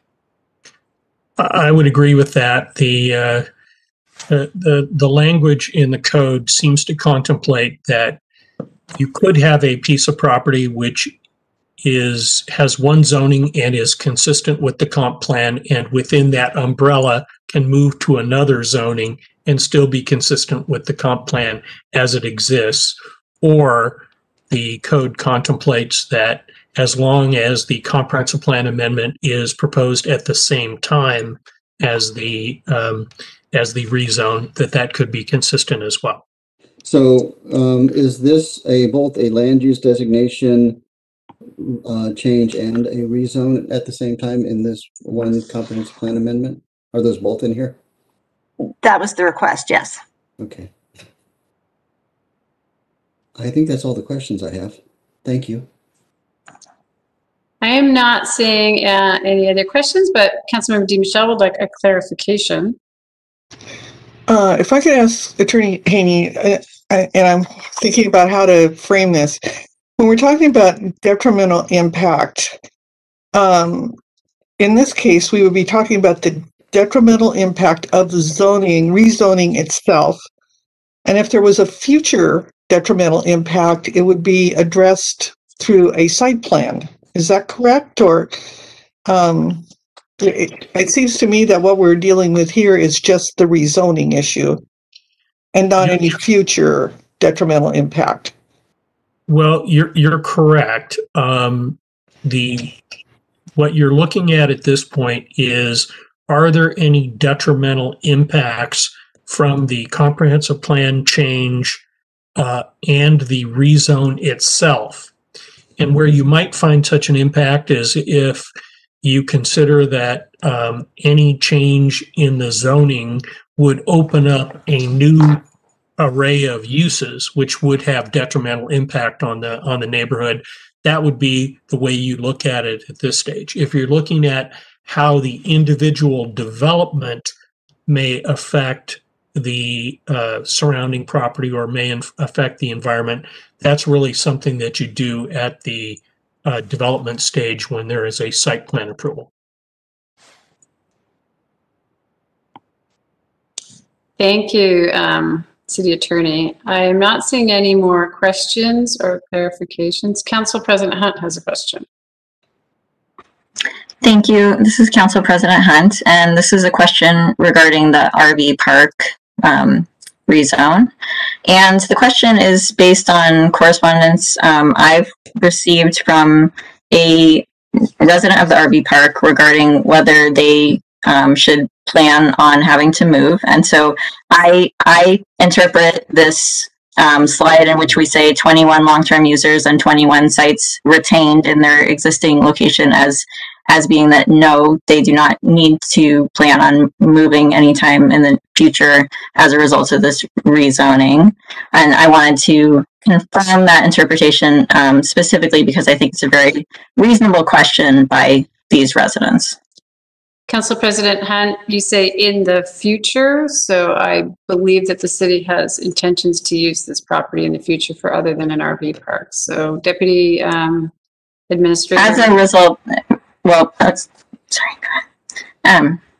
So if I can clarify my question, as a result of this rezoning that we're doing now. Deputy City Administrator.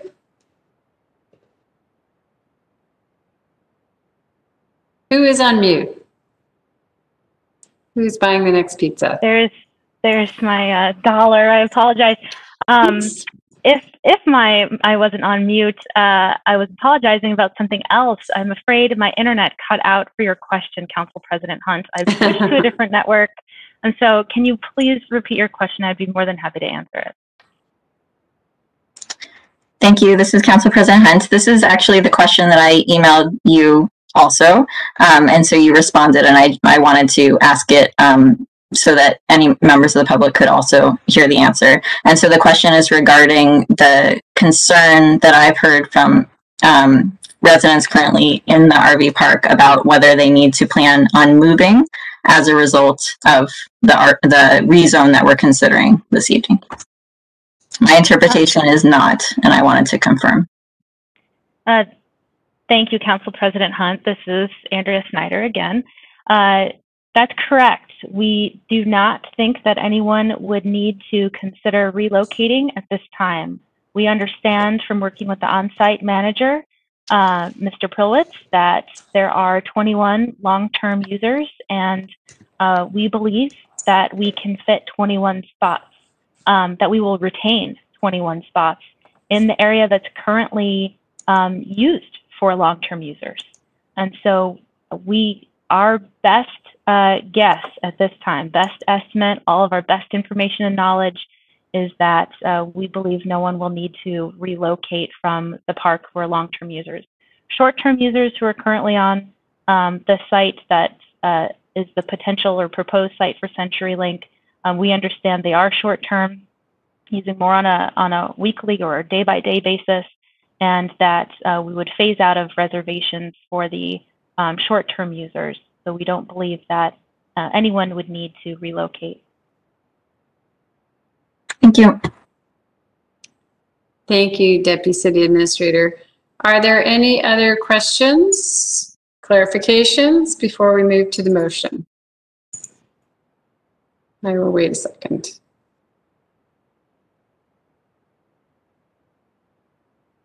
Council President Hunt, would you care to make a motion? Thank Thank you. This is Council President Hunt. I move to adopt ordinance number 2935, adopting by reference several amendments to the Issaquah Comprehensive Plan processed as part of the 2020 Comprehensive Plan and Zoning Map Amendments, amending the land use elements, the transportation elements, the capital facilities element, the Old Town Sub-Area Plan, and adopting by reference amendments to the city's zoning map. And is there a second?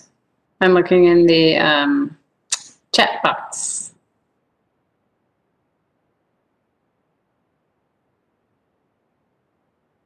Councilmember DeMichelle just beat out Councilmember Walsh by a hair. I will second that motion. Thank you. It's been moved and seconded, so I'm opening it up for comments. And we can start with the mover of the motion. Council President Hunt, did you want to start in deliberations? Thank you. This is Council President Hunt.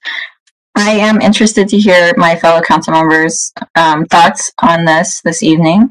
I will start off by saying my primary concern with these rezones has been around the fact that we do have residents that are currently occupying the RV park, and to make sure that the impact to them is not displacement, especially now.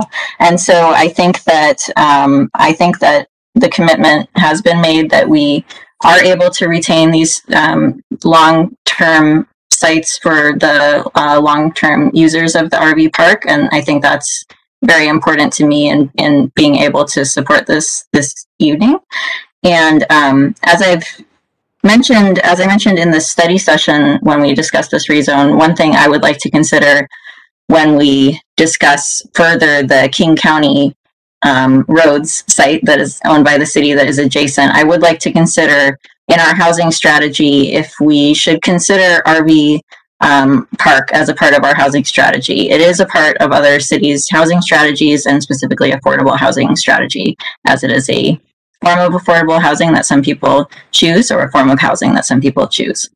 So I would like to consider that when this returns to council, which I believe is that conversation will return to a study session in January, I believe. And then I'm interested to hear what my fellow council members think about the parcel that is the legacy landscaping rezone. One thought that I've had, in addition to what I said at the council study session last time, is that from an environmental impact perspective, I think redeveloping, because if it redevelops, it will have to actually conform with the buffers. If it redevelops, it will actually have to meet those standards, which is not currently meeting. And so I think that on balance, from an environmental perspective, that would be a good thing if it were to be within those buffers and not in the buffers as the property is currently located. So I think with that, I will let other council members speak, but I'm currently in support of I'm in support of the rezone for the RV park parcel, and then I think I'm interested to hear what other council members think about the other one, and in support of the other comp plan and other changes proposed here. Thank you, Council President Hunt. Next up is Councilmember DeMichelle. Thank you. I'll just be very brief. I support the rezoning of the RV park, and for all of the reasons that I've discussed earlier, and I think this is really a wonderful opportunity for the city. On the legacy landscaping rezone, I did have a number of questions. I think they've been answered. I think it's I was very influenced, I must say, by the email from the property owner with his explanation of why he wants this rezone. And I agree with Councilmember Hunt's comments that it appears that there are environmental safeguards on that property that would, I think, keep it compatible with the rest of the community surrounding it. So I'm going to support this motion, and I also want to commend staff. I think that we have had every question that we have asked answered, and answered very completely. So I do appreciate that. Thank you. Thank you, Councilmember DiMichele. Next up is Councilmember Walsh. I don't know if I have a comment. I had just previously suggested I was. Oh, you're good. Okay. Sorry about that. You're right. It was your late second that I saw. Deputy Council President Ray. Thank you, Mayor Polly. Chris Ray. I have some concerns about the rezone of Legacy Landscape. And my concerns really are, we have no idea what would or could be built on that parcel of land. And so I'm, and I think many of you know this, I tend to look for worst case scenarios, but we say that there's no adverse impact when I could build a dog kennel next door. I can build a bowling alley next door. It'll be a small bowling alley. I could build a very, very small golf course very small golf course. But there's a list of things that I can do, including building multifamily housing. And I know we talk about the adjacent properties and we look across the street to the park and we say, well, that's not single family. And then we look kitty corner to the parking lot and we say, that's not single family. And then we look across the street to the spaces that are there, and there's two lots that are right across the street. One of them is nearly unbuildable urban core, and the other one is designated as urban core. But if I look at the southwest corner of SR 900 and Newport Way, it is all single family suburban. That whole area up and then up into the villages is all residential. And so it feels to me a bit of a spot zone to me. So we're talking about changing the designation so that we can change the zoning, but we're not talking about doing that to any of the other surrounding parcels. And it feels like we're just carving out this little chunk there, and it doesn't feel like good land use to me. It doesn't seem consistent with the surrounding properties. I think my biggest concern with it is I don't know what would be built there, so I can't, as I think Kristen mentioned, I can't tell you what the potential benefits are going to be. So I guess I'm not fundamentally opposed to rezoning this property, but I am thinking that I would like to know what would be the plan for building there, so that I could say, yes, we need a small convenience store and that would fit there and would have minimal impact and there would be community benefit. But until I have that feeling, that sense of this is the right thing to do, I'm not really supportive of this kind of one-offs, what feels like to me as a spot rezone. Thank you, Deputy Council President Ray. Looking for others that would like to comment. Councilmember Hall with a question. Thanks, Mayor Polly. This is Councilmember Issaquah. I do have a question along those lines for, I'm hoping, Kristen Leeson, if you're available. I guess my question is it common to apply for a rezone if there's no intended new use for that property at the moment? Hi, this is Kristen Leeson. So, as requested, I have worked for the city of Issaquah since 2001. And in that time, we have had, until this year, only one other private property rezone request. And this year, there have been 3. 2 of which did not have anticipated uses. Back in 2001, it did. When the city rezones property, for example, the city Central Issaquah, there was not an intended use for those. There wasn't a specific use for those properties. We knew that we wanted to be more density. There was a reason for it, but we didn't know exactly what that was going to be. And we still have to evaluate every one of those as they come in individually to determine what the impacts are going to be. Does that help answer your question? Okay. Any other additional questions or comments? The Council President Hunt. Thank you. This is Council President Hunt. I was wondering how common it is for a site to be non-conforming. Specifically, if this is common, that there would be a single-family use that has a long-term non-conforming commercial current use. Hi, this is Kristen again. It's not that common. We aim for our properties to be conforming. It's in our code that eventually we would like all of our properties to become conforming. Now, whether that's the use changes to accommodate the zone or the zone changes to accommodate the use, it's not clear. But it is not that common. I'm not familiar with every property either.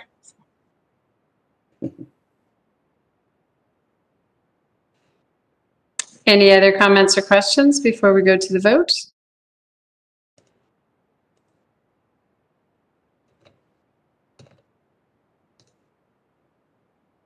Deputy Council President Ray. Thank you, Mayor Polly. Chris Ray. I'd like to offer an amendment. I'd like to amend the ordinance to remove the designation and rezone of parcel number 2924069075 Legacy Landscaping from Exhibit E, changes to the official zoning map, and add the following section following to section 1 findings. Section 1 findings: in support of the action taken by the ordinance, the Issaquah City Council adopts the Planning Policy Commission's findings of facts, which are attached to this ordinance as Exhibit F, except the Issaquah City Council finds that the requested redesignation and rezone of parcel number 2924069075 has not demonstrated sufficient community benefit to warrant the redesignation and rezone at this time, and the Planning Policy Commission's findings in support of the redesignation and rezone are therefore not adopted. Is there a second? Could you indicate in the chat?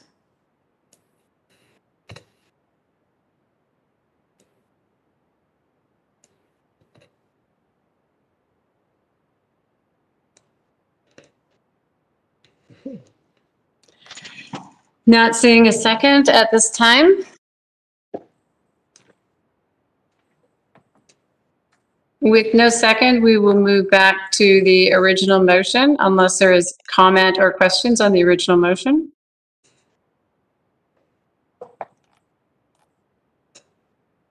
I'll give it a few seconds. Councilmember Hall. Yeah, thanks, Mayor Polly. This is Councilmember Zach Hall. Just really quickly, to circle around that based on Kristen Leeson's answer to my comments, I'm comfortable moving forward with this motion as it's presented tonight. Thank you, Councilmember Hall. Are there any other comments or questions before we go to the vote? Councilmember Goodman? Thank you, Madam Mayor. I'm comfortable moving forward. I appreciate the responses that we got from the administration regarding the RV park and the public works site need for that land. I'm comfortable voting in support of this, although the future actions that we anticipate regarding the RV park, we still have several steps to go, but I realize the rezone is necessary to for us to continue to at least move forward. As far as legacy landscaping, I'm completely comfortable with the rezone. I find it a little bit interesting that the one who caused this to be out of conformance for so many years was the city, not the property owner. The property owner is just simply asking us to rezone it so they are in conformance. Nothing will change on this property. I visited with the owner in person for a while today. The only thing that would change is nothing. It would remain a landscaping business as it has since 1995. It's a very interesting shape of land. It's very narrow from the road to the hillside. And it reminds me a little bit of the businesses along the frontage road on the south side of I-90 as you're driving west to Factoria. All those businesses there and those sort of narrow office buildings with interesting parking. Even though it's been mentioned, this, the single family suburban, the residential around there. It's really more of a commercial site than it is a suburban family site. There are a couple of houses and there is some suburban family zoning, but one of them, for example, is vacant Puget Sound energy land. That's a giant property that's not going to be developed. And then there are two other houses. Nobody seems to have any real issues with rezone. And it is right adjacent to a very busy intersection. And when we did the Central Issaquah plan, we talked about that area being one of the gateways to the city. And although it's the north side that's the urban core, I think it is an interesting site for the future to possibly have something there that could serve the residences that are further west. When I visited with the owner today, he showed me some interesting photographs from decades ago. It actually used to be a restaurant and a dance place, and it was also a gas station. So it has some interesting history. Just a really super guy who really just wants to be in conformance. And like I said, it's been a landscaping company since 1995, and all of the non-conforming issues were caused by the city. I don't have any issue rezoning it. I respect all the questions that were asked and the reasons that they were asked, but I do support this, and I thank the administration and staff for all the work and details that they provided. Thank you. Thank you, Councilmember Goodman. I'm looking in the chat to see if anybody else would like to comment before I go to the vote.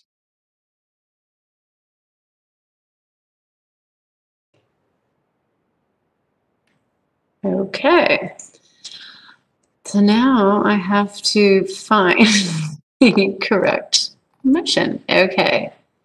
The motion on the table is to adopt ordinance number 2935, adopting by reference several amendments to the Issaquah Comprehensive Plan, processed as part of the 2020 Comprehensive Plan and Zoning Map amendments, amending the land use element, the transportation element, the capital facilities element, the Old Town Sub-Area Plan, and adopting by reference amendments to the city's zoning map. And I will go to the city clerk for a roll call vote. Starting with Councilmember Goodman. Aye. Councilmember Hall. Aye. Council President Hunt. Aye. Councilmember Martz. Aye. Deputy Council President Ray. Aye. Councilmember Walsh. Aye. Councilmember DeMichelle. Aye. That's 7 ayes, 0 nays. Thank you very much, City Clerk. That passes unanimously. Before we move to good of the order, I feel compelled to tell you, as a addicted soccer fan, that the Sounders did win tonight 3-2 in regular time when they were behind 2-0. And I have been getting teasing text messages all night long because I did not get to see the game live, but that's okay because they won. Okay, heading into good of the order. Do council members, I think there's multiple things for good of the order this evening. I believe council member Martz has something. Thank you, Madam Mayor. This is Councilmember Martz. Really, just before the council meeting, I sent you all the short form language of the proposed action from SCA PIC to recommend the following position to the SCA Board of Directors. Sound Cities Association adopts the following guiding legislative principles: advance racial equity and social justice, preserve local decision-making authority, do not eliminate the social safety net, protect shared revenues, no unfunded mandates to cities. Urges the legislature to take the following actions in 2021: promote economic recovery, address the fiscal needs of cities to provide local services, address housing instability, invest in transportation infrastructure and mobility, address law enforcement reform, and clarify the Open Public Meetings Act regarding remote meetings. Does anybody have heartburn with any of that, or can I state that we are in support of these concepts broadly? So there was some head nodding there, Councilmember Martz. I will look in the chat to see if anyone comments, but if you feel like putting a thumbs up to show him he's all good to go, that would work too. I think you're getting some positive affirmation there. And of course, I'm sure Councilmember Hall is dying to say that he has to recuse himself on this issue. Yes, he has his thumb sideways. Perfect. Thank you for that feedback, everybody. I appreciate it. I'll also just mention in passing that a great American hero died this evening, General Chuck Yeager, at the age of 97 years of age. My grandfather was lucky enough to ferry him cross country one time long after his historic flight, and said he was just the most down-to-earth guy. I mean, he was an Air Force general. Don't get you wrong. I mean, he was a serious Air Force man. But my grandfather said just a modest and humble and great American. So very, very sad this evening. Thanks. Thank you, Councilmember Martz. I have a quick item that maybe not a quick item, but I have a discussion item. And then I've also noticed that both Councilmember Goodman and Council President Hunt have something for good of the order. City Administrator Bob Quitz, did you want to run through the administration's question, which we gave sort of a heads up earlier this week to Council on? Certainly, Madam Mayor, members of the council, good evening again. As I know many of you have been following, the Congress of the United States continues in session. They continue to weigh additional work to support the country in the COVID-19 pandemic.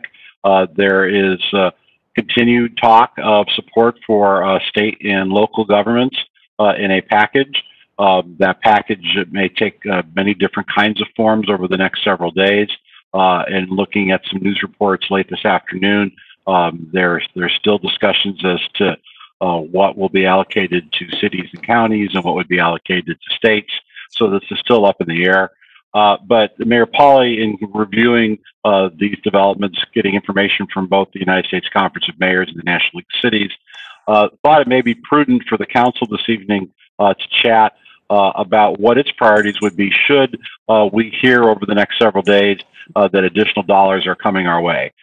We would like, I think, to be as nimble as possible, to allocate those dollars as quickly as possible, and I think it would certainly be helpful to the administration to get a sense of the council of your thoughts so that between now and the council's next meeting on January 4th, work could be done so we could come back and have actions for spending of those dollars.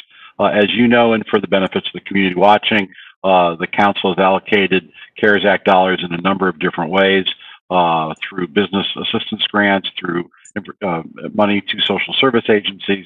Very early in the pandemic, the council took general fund dollars for rental assistance. So there's certainly lots of needs out there, but it would be very helpful as the mayor and I, if there was any feedback from the council this evening as to what your priorities are as we sit here in December, should additional dollars come our way over the next several days. Thank you, City Administrator Bob Quitz. This is really our last scheduled council meeting of the year, but I say that very tentatively because it's 2020. And what we would love to do is, while council may not be meeting, administration certainly will be working through December 31st. And if we have an opportunity to put something together that we can bring to you, it means the dollars can get into the hands of the people that need it sooner. So just in general, just looking for a round of comments that talks about either what we've done in the past that you liked or things that you'd like us to consider, and we'll bundle it up. And if money, thank goodness, might come to the cities, we'll be ready early January to bring you something for your action. So I see, I got the time right here.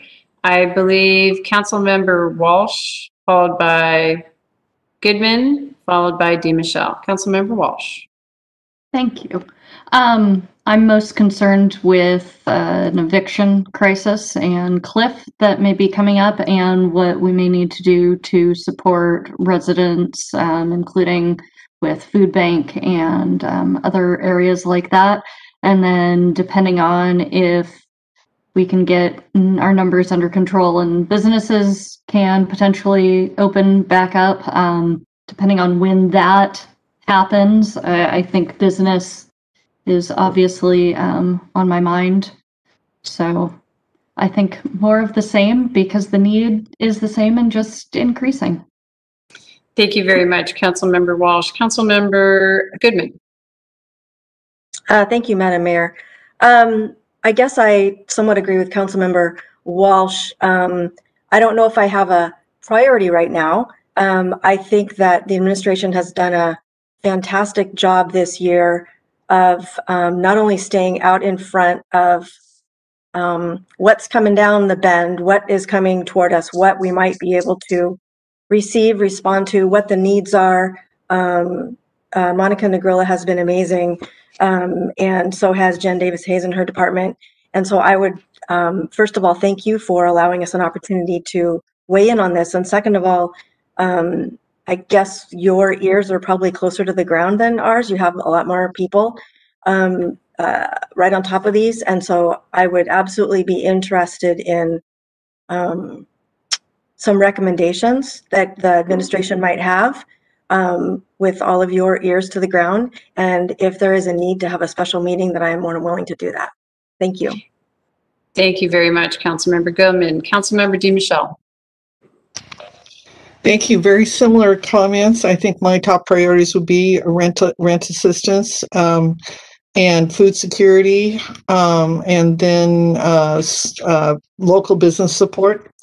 And I really want to commend you for listening so well to our business community this year. And I think if we can do a convening again, as you did before, and hear from them, what do they need now that we're 8-9 months in, have their needs changed? And so I think that would be a good listening session. But those would be my top three. I think, Lindsay and I went through the accounts payable this week, and I saw the checks going out to the charitable organizations, and I was so pleased to see that, and the fact that we have been supporting our community. So continue doing good work.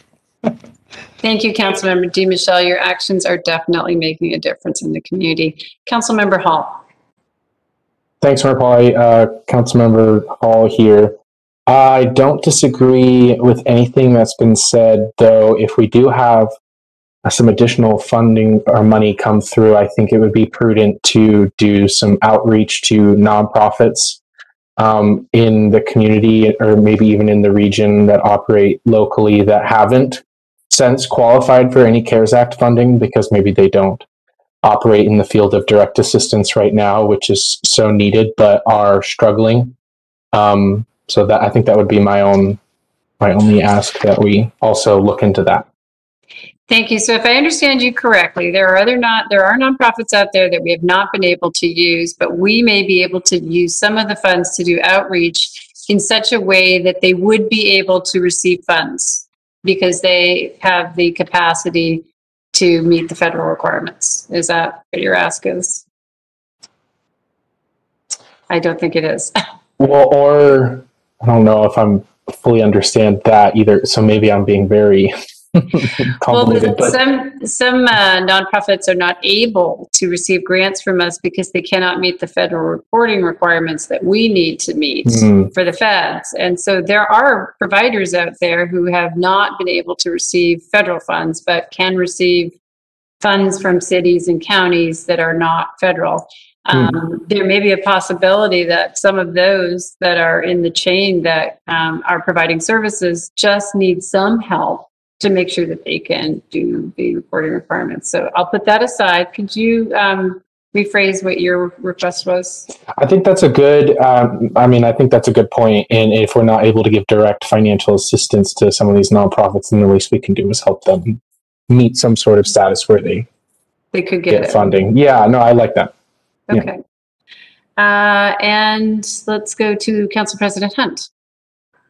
Thank you, Council President Hunt. I think it's very important that we continue to prepare for an eviction crisis. I think that the need on that front has just been building and has been papered over by the fact that we have an eviction moratorium. And I support the eviction moratorium because I think we are in a pandemic and it's necessary for public health. At the same time, it is papering over that we have an increasing percentage of people that really need this support. So I would want to support that need as well as the other food security and nonprofit needs. And I agree with most of what other council members have said as well. Thanks. Thank you, Council President Hunt. And just to add to that too, this week we were asked if we would call out to our different federal senators and representatives, and all of those are voicemail boxes, good places to leave messages. The message I left was that we need a more programmatic approach to this eviction cliff instead of just stressing people out right up until a few days before it keeps going away. And so I'm hoping that at the federal level or at the state level, we can come up with something that gets us not only through the crisis, but has a plan for what happens after the health pandemic itself is called off. So that's an extremely good point that you made. It's causing a lot of anxiety in the community. Thank you. I am not seeing, Council President Martz, and then I'm not sure if I skipped you or Council President Hunt wants to speak again, but we'll go to Council Member Martz first.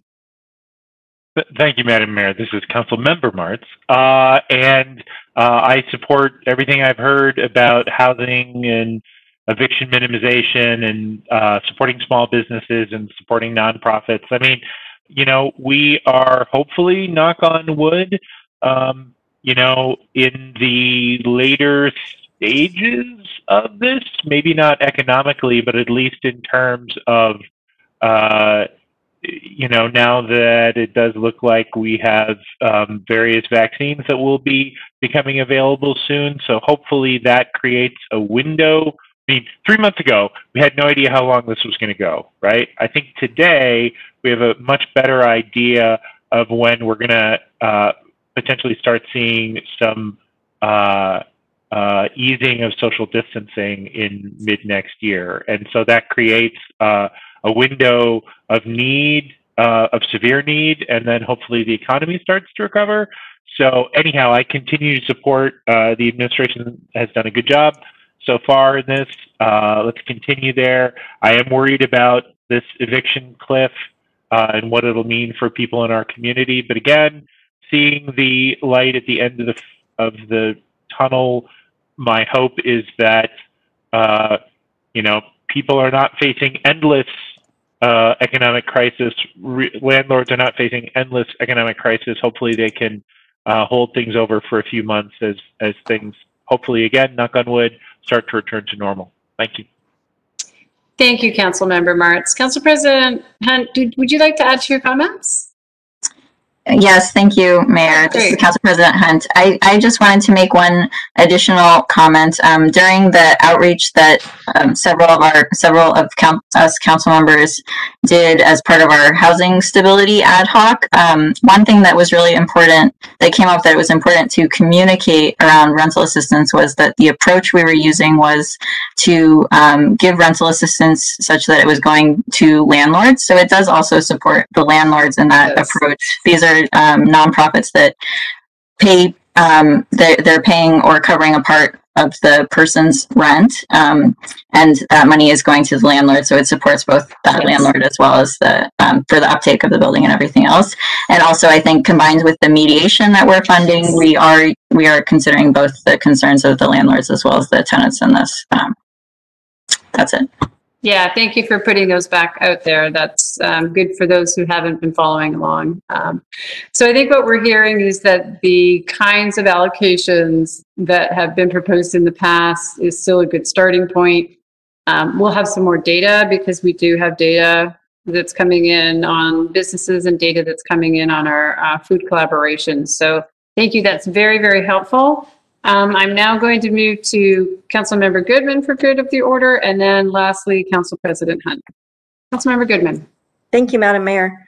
I sent an email today to council, so hopefully you got a chance to read it, but it's fairly short, so I'll just review it for public sake as well. I'm looking for some feedback and questions that you might have for me and Council Deputy President Ray and Councilmember Hall as we attend the Eastside Fire and Rescue Board meeting this Thursday. So Eastside Fire responds to emergencies and they transport patients to the hospital when they need to be transported. But sometimes Eastside Fire is not available for those transports. And when that occurs, they contact AMR, the private ambulance service, and AMR goes to the event, whatever it is. And if somebody needs to be transported to the hospital, the private ambulance service transports someone to the hospital. When Eastside Fire transports, they send the patient a bill. And if a patient cannot afford to pay the bill, if it is not covered fully, if it's not covered fully or all the way by, if it's not covered by insurance, and the patient owes all or a portion, then Eastside Fire has a policy where they can waive that fee. So what is being proposed and discussed at the board level is whether or not Eastside Fire wants to establish a hardship fund so that if a patient who is transported to the hospital by AMR and they receive a bill and the patient, similar circumstance, the patient can't afford to pay the bill, whether it's a partial or all of the bill, and it's not covered by insurance, then whether that fund then could be used to pay that bill on behalf of the patient, and that would pay AMR, the private ambulance service, directly, and Eastside Fire then would be covering that bill. So that's a policy question that the Eastside Fire Board is considering. And I was going to let you know what the general comments were at the last board meeting so that you can get an idea of kind of what's been talked about. The comments and questions ranged everywhere from, yes, we should be making those payments for residents who live within the Eastside Fire boundary who cannot afford it, especially during these times. One of the comments that's gone along with that is it's just sort of the luck of the draw. If that same person had been transported by Eastside Fire, then Eastside Fire would waive the bill. So Eastside Fire, so it's just kind of not fair that that person then has to pay a bill just because it was a private ambulance service. But then other comments were, well, this is money that when Eastside Fire waives the bill, they're not actually paying any money. They're just waiving receipt of payment. But it would be hard money going to AMR. There's been a question, does AMR have a hardship policy? Should EFR be using funds to subsidize a private ambulance service? How much is it anticipated to cost Eastside Fire each year to pay AMR? I can't recall exactly, but I believe the chief said that he didn't have the exact figure in front of him, but it was something less than $50,000. So I don't know if Councilmember Hall or Deputy Council President Ray have anything to add, but we thought we would at least seek your comments, feedback, questions, so that we could represent you all at the board level this Thursday. So we will go to Deputy Council Ray to add a clarification and see if Councilmember Hall has anything. But before we just start this discussion, which I think may not be a super quick discussion, I'm going to call for a 3-minute recess so everybody can take a short break. Anyway, Deputy Council President Ray. Well, I get to go before the recess, huh? You do. All right. Because you're adding information that they can think about on recess. All right. So a little bit of background that Councilmember Goodman kind of think went through pretty quick. Part of the thing that's driving this is historically, if you decided not to pay your bill for an ambulance ride, whether you had the means to, or whether you had the insurance to, or whatever, Eastside just wrote it off. There was absolutely no effort to collect for transportation to the hospital. We've been pushing, because revenue is a big deal to us right now, to get some sort of concerted effort to collect those bills, particularly when it's the insurance company that's not paying the bill, because it makes no sense when someone has insurance for Eastside to just say, oh, well, we didn't really want that money anyway, because we really do want that money. So, and not to sound mercenary, but it is really, it's an important source of revenue, and it's to the tune of about $100,000 a year that gets written off.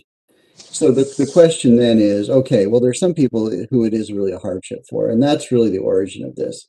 So if we weren't going to change our policy around not aggressive, more thoughtful collections, then this wouldn't be an issue because we just wouldn't collect from anybody. But if we're going to collect from, everybody and then do a hardship thing, should we do a hardship thing, hardship relief for AMR customers too? Again, luck of the draw. So just a little bit of background of why it's coming, after 20 years of for being in business, why is this now just coming to the forefront?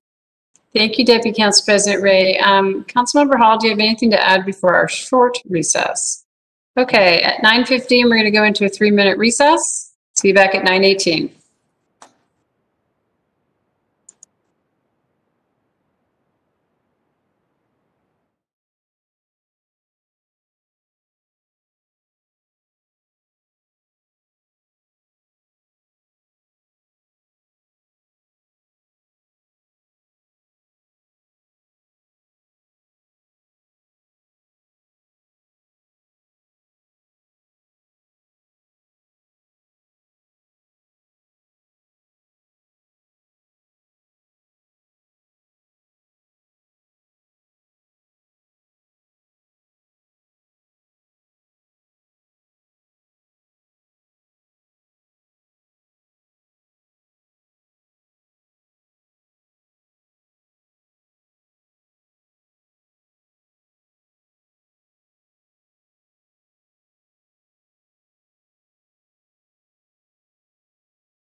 I don't have it.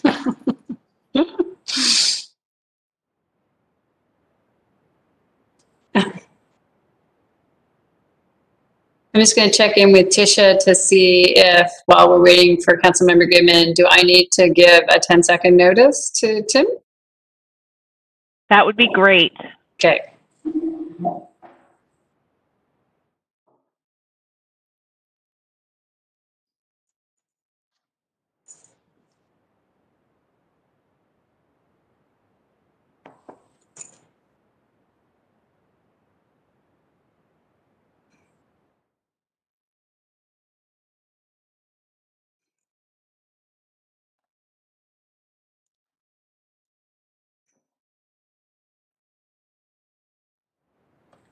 Tim, I'm going to give you a 10-second notice for starting.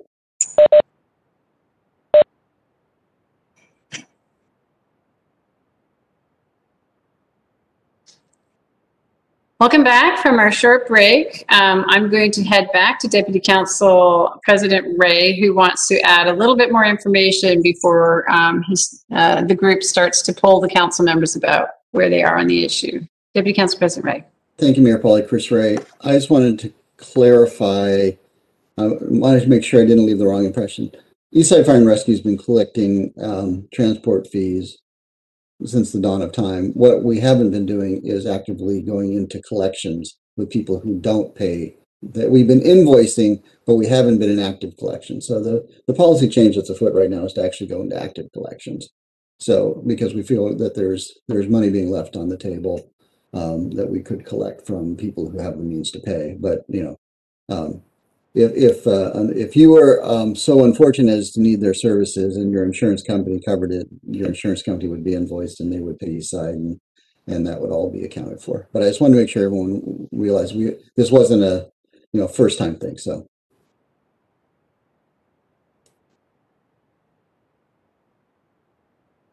that's $1. And that's the first time in a while. And Eastside Fire has had a policy of waiving the fee for people who do not have the means to pay. The question on the table for the Eastside Fire Board is whether to establish a hardship fund that would make AMR whole for the transports for people who do not have the means to pay. That's the question. We're a pretty small group. If you want to just raise your hand if you have a comment or a question for them, we'll just deal with it that way. Councilmember Marks. Thank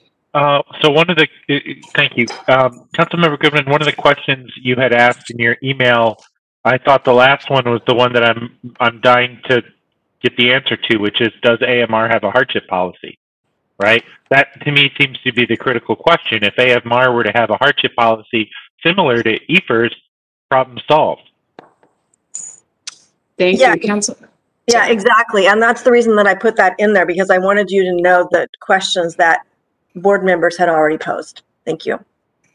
Councilmember DiMichele.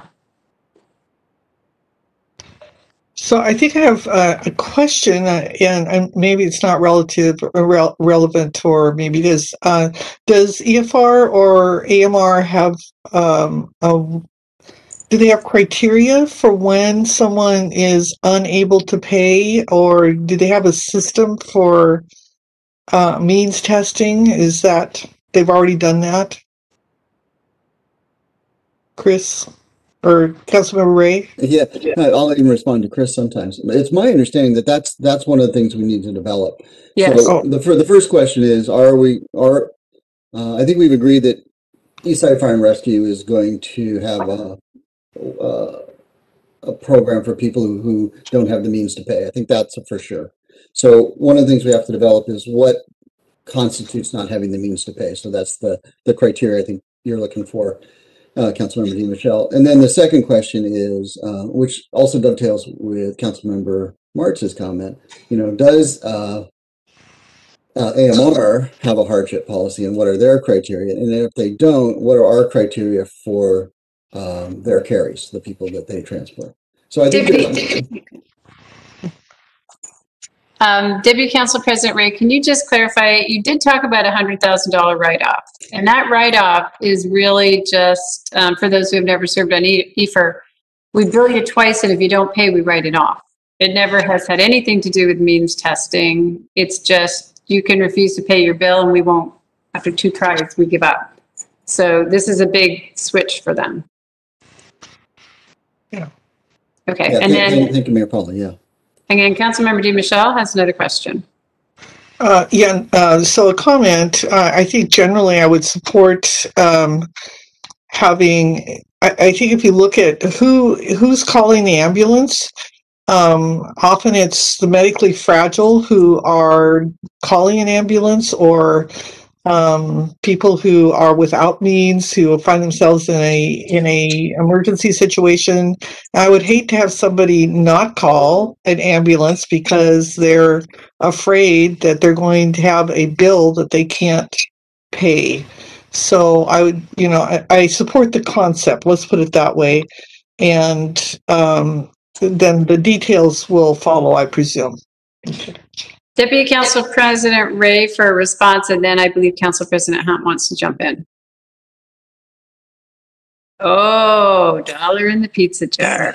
Councilmember DiMichele made a really awesome point, which is, you know, if this is when somebody calls 911, and so it's getting dispatched out of Eastside, and Eastside doesn't have the means to respond. Now, what we haven't talked about, and I don't even know if we want to talk about, but if I call AMR directly, is that part of it? Because what we were trying to do was to say, AMR is showing up to transport you because we EFR don't have the capacity to meet your needs. So, you know, is that something we want to? I mean, that now we're starting to expand the scope of this discussion, even another layer of the onion, so to speak. Yes, and Council President Hunt, you wanted to weigh in on something. Thank you. I was going to weigh in on questions that I thought would be important. So I am thinking that there's a fairness issue with whether EFR is able to address the call, or if it has to go to this private ambulance service. And it seems like a fairness issue that we might potentially be able to address if AMR doesn't have this hardship policy. But one aspect of that I also wanted to better understand, which would be the question, is does it actually cost significantly more? Is there a higher cost for the individual associated with the private ambulance company, in which case it might be more likely to be a hardship? So that would be one question I would ask. Thank you very much. Anybody else want to raise their hand and ask for clarification for comment besides Deputy Council President Ray? Well, Deputy Council President Ray. I just wanted to say one of the things is the cost that gets billed for medical transportation is what, maybe 25% of the actual cost to Eastside Fire and Rescue. You know, so there's already a huge. I mean, that's because it's we fund it. But there's a huge cost difference there. So there's some interesting other questions you raised there too about what are the rates that say AMR charges versus what are the rates that EFR charges. I think they're pretty aligned. I think we try to align them. But good question. Thank you. Okay, let's look for additional questions or comments or information that you, either your opinions on what you've heard or additional questions that you would like to give Councilmember Goodman, Paul, and Deputy Council President Ray. Councilmember Goodman, do you think you have enough? I saw you were taking notes. Yeah, I'm taking notes. Thank you. Those are all really good comments and questions that really help us out. Oh, good. Okay, so not seeing anything else in the chat or anyone else indicating on the screen. Oh, Councilmember Hall's jumping in. Real quick, thanks, Mayor Polly. This is Councilmember Hall, and I'm not sure if we've discussed this at the board level or not yet. And I know EFR is kind of a unique beast in itself, but maybe another question to ask is if we know of any similar regional organizations that have programs like this, or we could study regional policies to make sure we're trying to conform to that. And actually, Stacey or Chris, if you know. I thought we asked that question. The answer was no. Okay, I couldn't remember. Okay, thanks. This would be the only organization that does this. That, and regionally, and I believe Chief Clark said he didn't know of any agency anywhere, but that doesn't mean there isn't any. But he worked in Arizona and now up here. Mm-hmm. Okay. Great. Glad you've got what you needed. Also glad to hear that you're focused on a population that is in need, because that is sort of happening throughout all of our policies, no matter what organization you are now, is to make sure that we're helping where we can. So interesting questions. Before I hand it over to Council President Hunt, because I want to give her the last word, I'm just going to quickly go through some meeting stuff. And that is that the virtual City Council special meeting will be held tomorrow at 8 on December 8th at 8 a.m. And it is the annual legislative breakfast with the City Council and the Issaquah state legislatures. The state legislators, the council study session in December, all council study sessions in December are canceled, as well as the December 21st council meeting. And the next regular council meeting is January 4th. Say it with me, 2021. Now I'm going to turn it over to Council President Hunt, who would like to make some comments to the group. Council President Hunt. Thank you. This is Council President Hunt. Very briefly, I just wanted to take a moment because this is the last council meeting planned for 2020, and 2020 has been quite a year. So I wanted to take a moment to address the council and thank you. I think that council has done a remarkable job of being adaptable and working hard through all of the additional challenges that 2020 has brought, and also being very thoughtful, addressing our truly unprecedented year of challenges. And I think we've done the community a service in our hard work this year. So I wanted to thank you all very much for your hard work. Thank you. That's a great note to end off our last meeting of the year. So there was an executive session that was held earlier this evening, but there being no further business, this final meeting of 2000, as far as we know, of 2020 is adjourned at 9:31. Good night and happy holidays, everyone, if I don't see you beforehand. Take care of yourself. Be safe. Wear a mask. Stay 6 feet apart. Take care. See you.